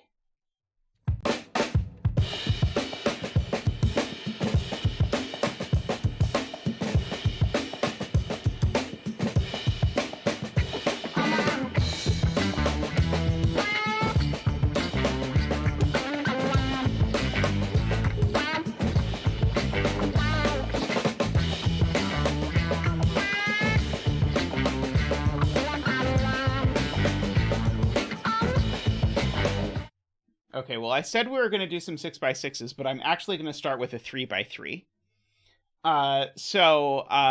Just in case you have not sort of hung around the stream, in which case, if you are new, definitely welcome to the stream. Happy to have you. Feel free to say hi in chat, by the way, if you are new at any point. I'm always happy to see some new folks around. Please consider subscribing. Thank you. But this is sorry. But the thing I was going to explain is, if you are new, at the end of stream, when I don't know if I have quite enough time to do another puzzle, I do some 6x6 puzzles, and so anyone who's on my Discord server, which you can join for free, can submit 6x6s, and then I will just draw from them and try and do them at the end of stream. So we have this one, which is actually only a 3x3 by Andrew. But anyway, if you're interested, you could just hop on the Discord and submit your 6x6s. Or if you prefer, you can do the bunch of 6x6s that are already there. Okay, so normal irregular 3x3 rules apply. So every row, column, and box needs to contain the digits 1 through 3 once each. Each row column contains one doubler cell. And so each digit appears in a doubler exactly once. And then this is a region sum line, so it says the sum of these 3 digits is equal to the sum of these 2 digits is equal to the sum of these 2 digits. Okay, so this sums to 6 plus the value of the doubler, because of course, well, actually, as soon as there are 4 or fewer candidates, I like to pencil mark something, so probably we should start off by pencil marking this. But the total needs to be 7 or 8.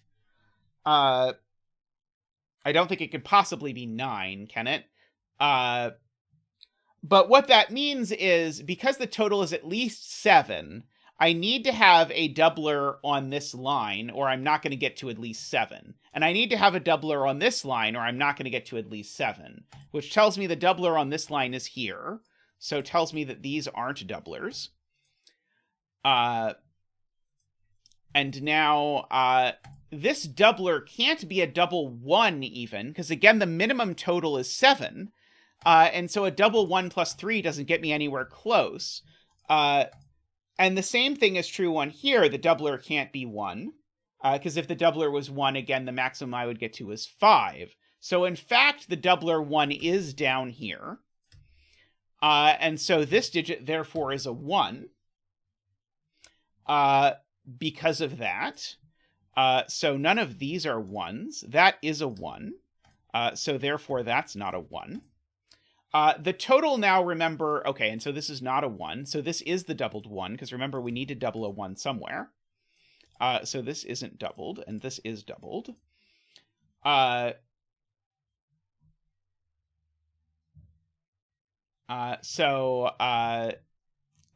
we have, so now the total, remember, is 7.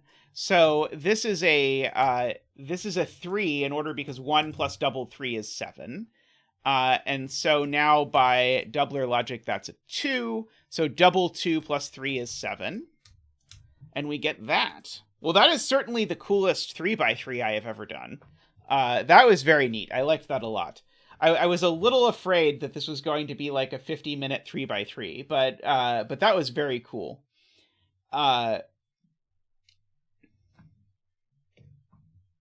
Interesting. Yeah, I was originally sort of considering like, oh, maybe I could do this by geometry, but I was just sort of thinking about the sort of math of it, and then that did it before I got to think about geometry. So I didn't have to think about anything too complicated.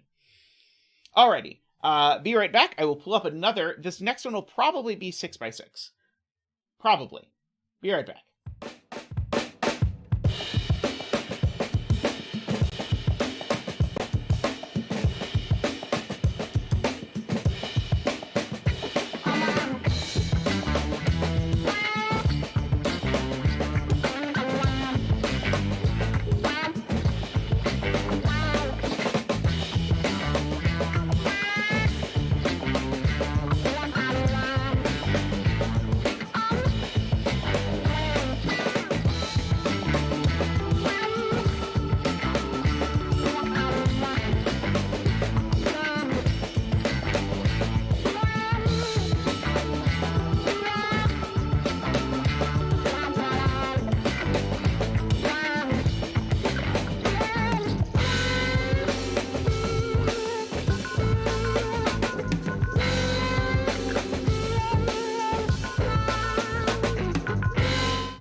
Alrighty.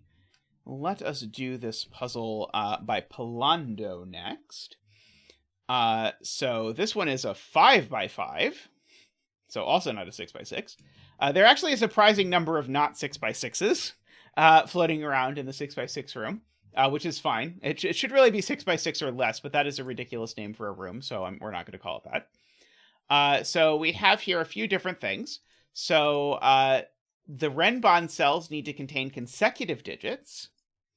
The arrow cells need to contain the same digit. And the thermos need to have a small digit here and a big digit here. Meaning that this digit needs to be bigger than that digit. Okay, so that is, that's it for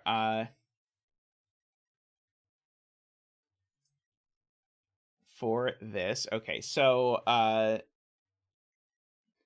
I see now that this cell is less than this, which is then less than that. So I can good lift that. This is also 2, 3, 4. This is 3, 4, 5.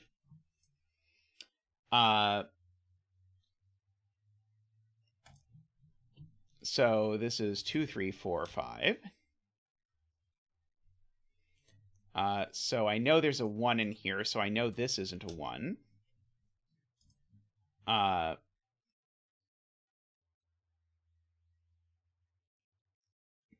Yeah, I figured the coloring clones would sort of happen naturally as I tried to figure out what was going on. So these two are clones. Because of the fact that yellow needs to show up in column 1. These two are clones because of the fact that green needs to show up in column 4. And I know they're different because they are.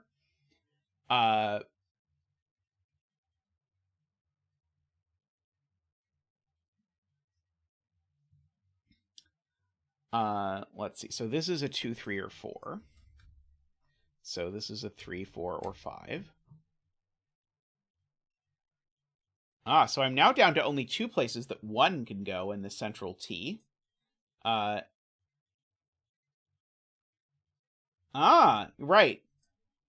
Yellow can't be 5 because yellow has 2 Renbons going into the central region, Twototenth points out. And so it would make both of those cells 4, but I can't repeat 4 in the upside down T. So yellow is actually only from 2, 3, 4.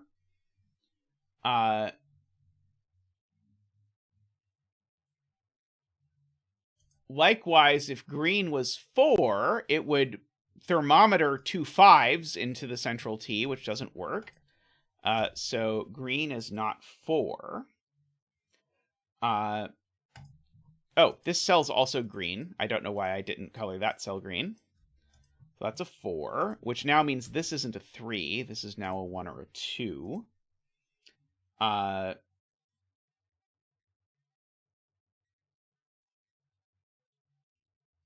Yellow is placed in the T. Yellow is placed in the T here, meaning that this is not a 5, and now meaning that yellow is not 2. Yellow is placed in column 3 now. That's yellow. Yellow is now placed in row 2. That's yellow. So this digit is now, I suppose, a 2, 3, 4, or 5. And so now this cell is a 2, 3, 4, or 5 as well. And so the point is that is a 2, 3, 4, 5 quadruple, which makes that a 1 per Garian.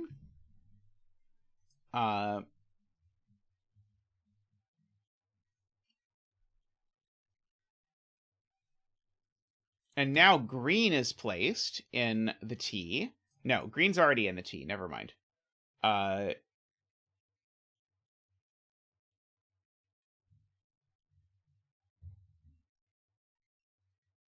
Sorry, I misunderstood what Chameleon's point was, but I reading it again, I'm not sure quite where Chameleon is talking about.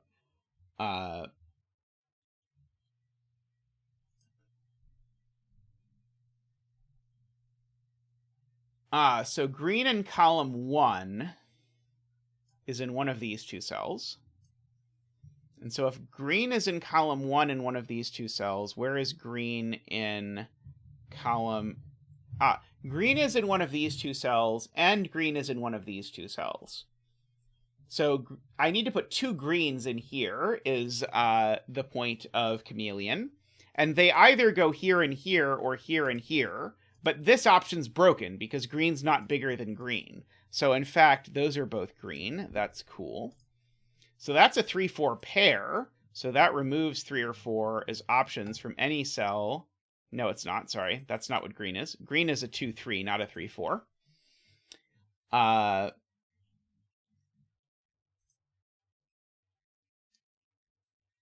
So whatever this digit is, I'm going to make it purple. It goes here in this shape, because purple is not green or yellow, and it's not going to repeat on its own thermo. So purple is... Oh, purple could be 1, annoyingly.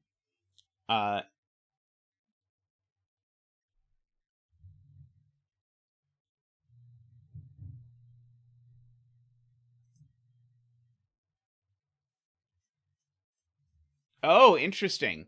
No, purple can't be 1. I have it in a cell that's marked that it's not 1. What am I talking about? 2, 3, 4, 5.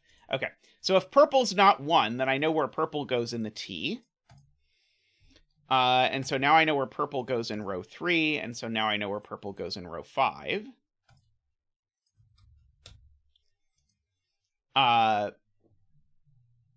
So now this cell is now the same as that cell. So let's give them a color. Let's make them orange. That's not orange. Let's make them orange. Actually, let's do blue. We haven't done blue yet. Blue's a little bit more distinctive. So this is a 3, 4, or a 5. Blue in this region has to go here. So it's also a 3, 4, or a 5. So now this is a 1, and that's a 1. This is a blue. 3, 4, 5. This is a 1. That's a 1. And this is blue. Da-dee-dee-da-dee-da. Okay, so what say we?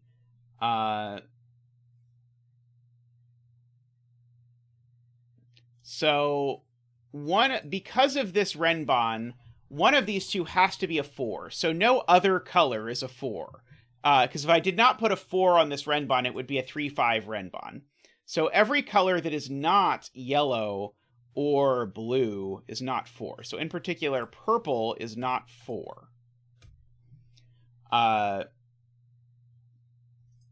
So I can remove 4 from there.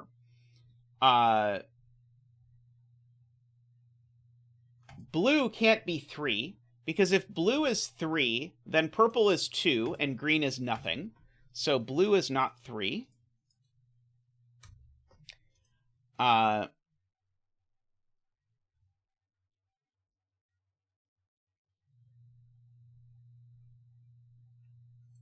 Okay. Similarly, purple can't be 2, because if purple is 2, yellow is 3 by the Renbon, which would then break green, because green would then be nothing, so purple can't be 2. So purple is odd, so therefore yellow is 4, because I need an even on my Renbon, so yellow is 4. And therefore blue is 5, because blue was only 4 or 5, and so now blue is 5, so now purple is 3. And now green is 2. And then we have done. Woohoo! Nice. I enjoyed this in a 5x5 setting. I usually find puzzles that are like this in a 9x9 setting to be a bit exhausting, but this was perfect. I mean, I think this just goes to showcase how, like, if you have an idea for a puzzle and the puzzle would be annoying as a 9x9, you can often make the idea sort of like condense it to get just the cool part of the idea in a like 5x5 or 6x6. That was very cool. All right, I will be right back.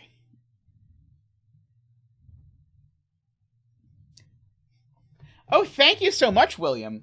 We're very happy to have you here. Feel free to lurk and talk and ask questions whenever you want. Especially if there's something you don't understand and you'd like to, I'm happy to explain anything. I know I tend to talk fast when we're sort of bouncing back and forth between stuff. But welcome. I'm very happy to have you. I'll be right back.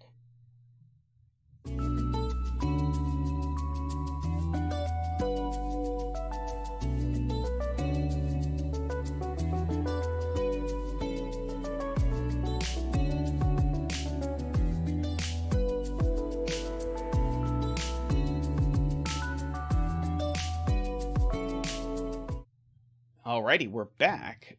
I'm gonna start, I suppose, dipping into the string of 6x6 chaos constructions that I have admittedly somewhat read. Now I'm trying to find the show row column labels. There we go.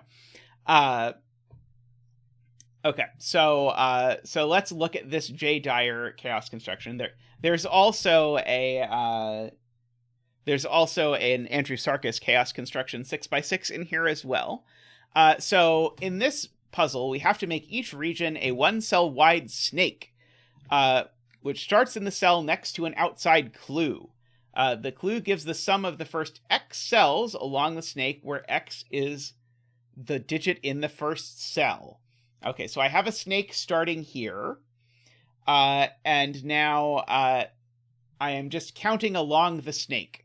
So I have a different snake starting here. So let's make this the yellow snake and this the purple snake. So the point is the yellow snake can't be the purple snake. So the yellow snake has to extend over to here. And then this could be the blue snake and the purple snake and the green snake. And the green snake can come along there. Sorry, no, that's not what I meant. The purple snake can come along here. Oh, I already have a purple snake. I can't have two purple snakes. That snake can be orange. And then the snake can be red. But now, how many digits am I making 20 in? It must be 5, as Eric is pointing out.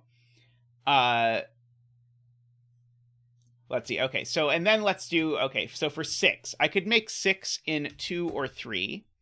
I could make 8 in 2 or 3. And so, therefore, funnily enough, I'm making 10 in 4.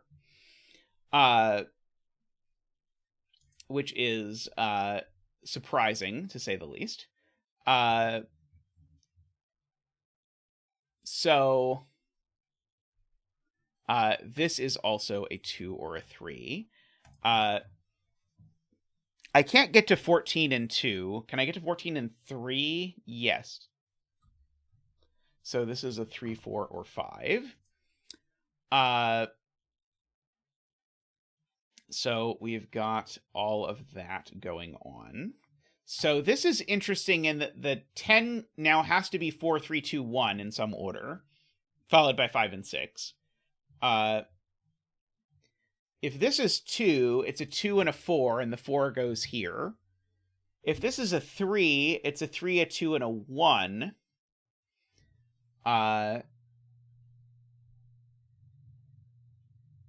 Which might screw with the 10, but I'm not sure.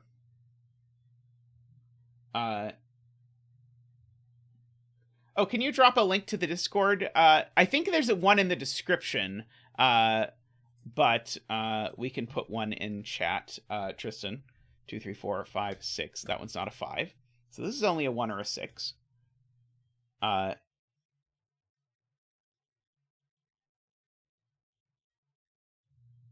Okay, so these can only be 1, 5, or 6.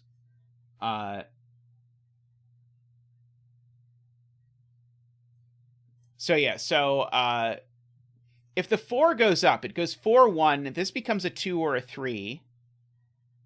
And then where am I putting my other 2, 3? I think the answer is nowhere.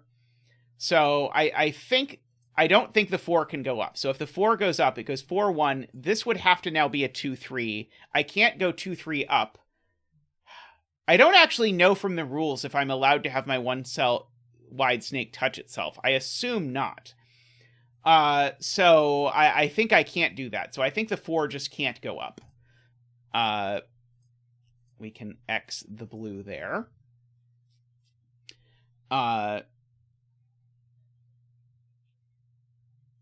So then, actually, I think Eric's point was the exact opposite, was if the 4 goes down, then I go 4, 1. Oh, no, it was if the 6 goes down.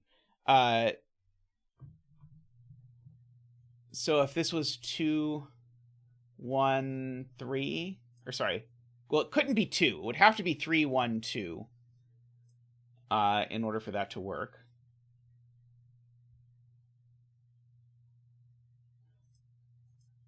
Might just be okay. I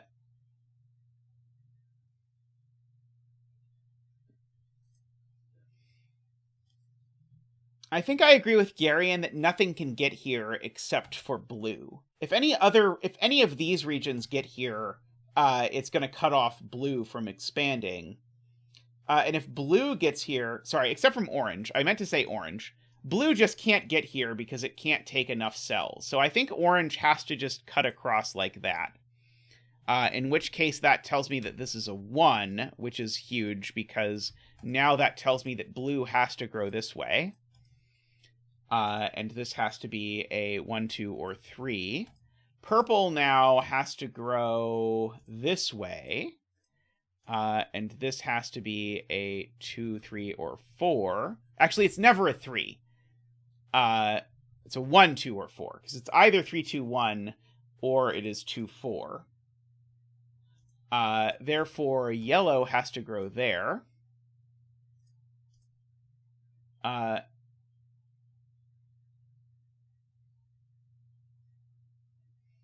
So, these at least aren't 6.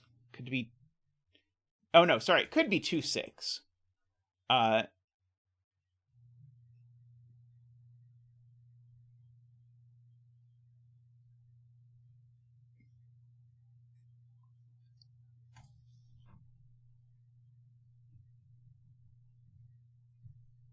Oh, Tristan notes that we're going to send you over to Memerister when we are done, so I will be sure to announce that. I do appreciate having Tristan as my producer. It's very helpful. I think Garion is right that now this can't be anything except green. So I kind of have a guess as to what's going on here in this puzzle.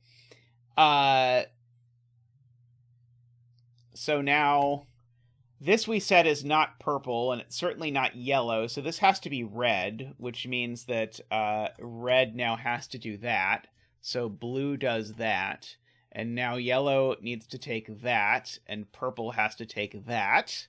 Adorable. I should have seen this coming, given that this was a Jay Dyer puzzle, but I did not.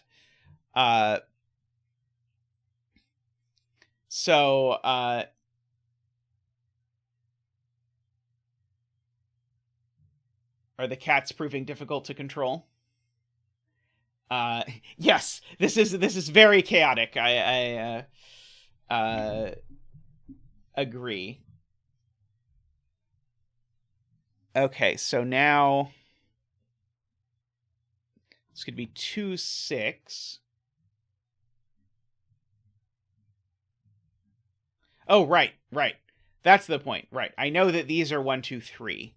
Because 5 or 10 and 4 is 4, 1, 2, 3, and so these are 5 and 6, but I know the order. So that's a 6 and a 5.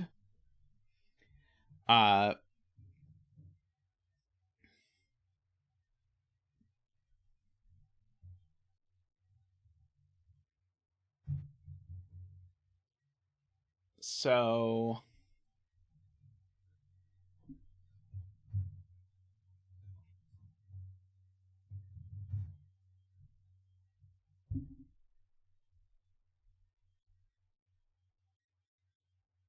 right. The only way that this was going to work, Martin points out, if this was a 3, it would needed to be 3, 5, 6, but that's a 5 or a 6.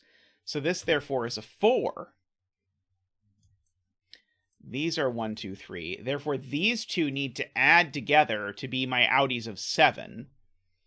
So therefore, this is always a 1 or a 2.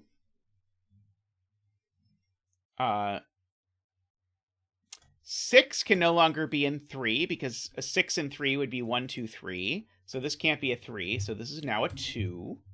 And that's a 3. That's not a 2. That's not a 2, and that's not a 3.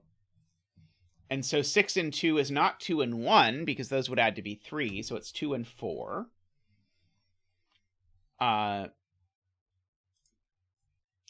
8 and 3 with a 3 is 8, 1, 4, which we know the order on. So that's a 2 and a 3. And a 2 and a 3 and a 1. No 3 there. So that's the 5 and the 6 for yellow. That's the 5 and the 6 for purple, putting a 3 there. These are a 1 and a 4 in order to make that 8 sum work. This is a 5 and a 6 in order to make these two add to 7, like I said they were supposed to. This is the 5 for red, so that's the 2 for red. This is just a 6. No further commentary. One of these cells is a 2, and it's that one. These are a 3 and a 4, and they go in that order. I'm making that a 1 and a 4. Making these a 1, which goes here, a 3, which goes there, and a 6, which goes there. Sweet. That was fun. I liked the twist of the very chaotic snakes. I did set a puzzle where where it was a chaos construction where all the things were snakes, and it did not work out like this. But now I kind of wish that Hydra had just worked out that all the snakes were horizontal. Very nice. Alrighty, I think we've got time for one more.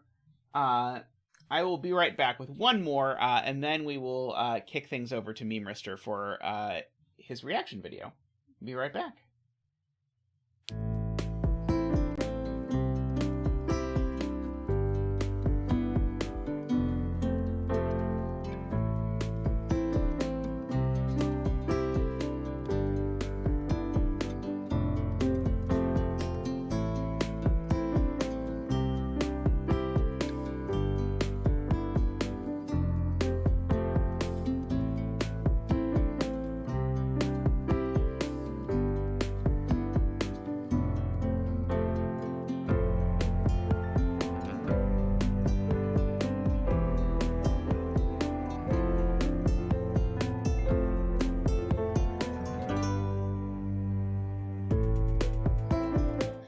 Alrighty, let's do this sandwich puzzle by Ambrose.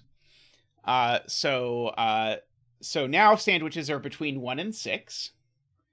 And so this 6 clue, for example, says that the digits between the 1 and the 6 in the row sum to 6. And additionally, in each row or column, the digits between the 1 and the 6 increase strictly from the 1 to the 6. That's cool. I've never seen that before, but it's very neat. Let's see. Okay. So first thing I notice is that neither of these can be crust, because if either of these were crust, the maximum length I could make my sandwich would be 2 cells, but I can't make 11 in 2. Yes, just include rows. Sorry if I did not say that clearly enough. These two are not thingy. And the question mark could be anything, even 0, the rules specify. Yeah, so therefore, I guess the point is the 11 needs to be 3 cells long. Because it can't be 4 cells long, because a 4-cell sandwich, what would it sum to? It would sum to 21 minus 7. It would sum to 14. So therefore, the only thing that's missing from the 11 is a 3. So there's always a 3 hanging out in one of these outside cells. And then the remaining digits are the 2, 4, 5 on the inside. And so these are from 1, 3, 6. And so we get that. Now, FGem points out that this 3 would be really problematic because the 3 would sneak its way inside the 6 sandwich, because otherwise my 6 sandwich would be 1 cell, and I can't put a 6 in a 6 sandwich because 6 is one of the crusts. But I also can't put a 3 in a 6 sandwich because I can't make digits add to 3 without using a 3. So that's not the 3. That is my first crust. That is another crust, and therefore that is the 3. These are 2, 4, 5, except that I know is the 4. So these are not 4.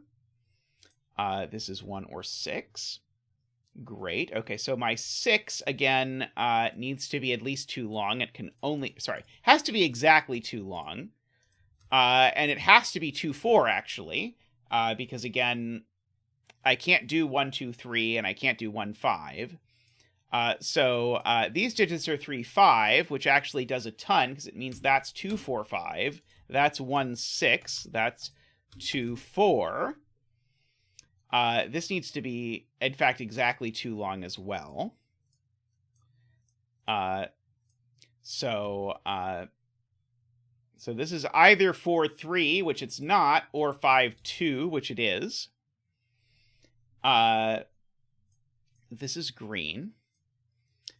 These are 3, 4, and I know the order, actually. That's 4 and 3. So these digits are 6 and 4.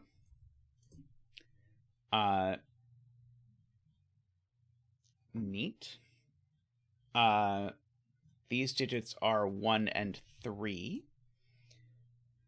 Okay, so my 9 is not 2, 3, 4, but it definitely includes a 4. So therefore my 9 is 4, 5 is the only option.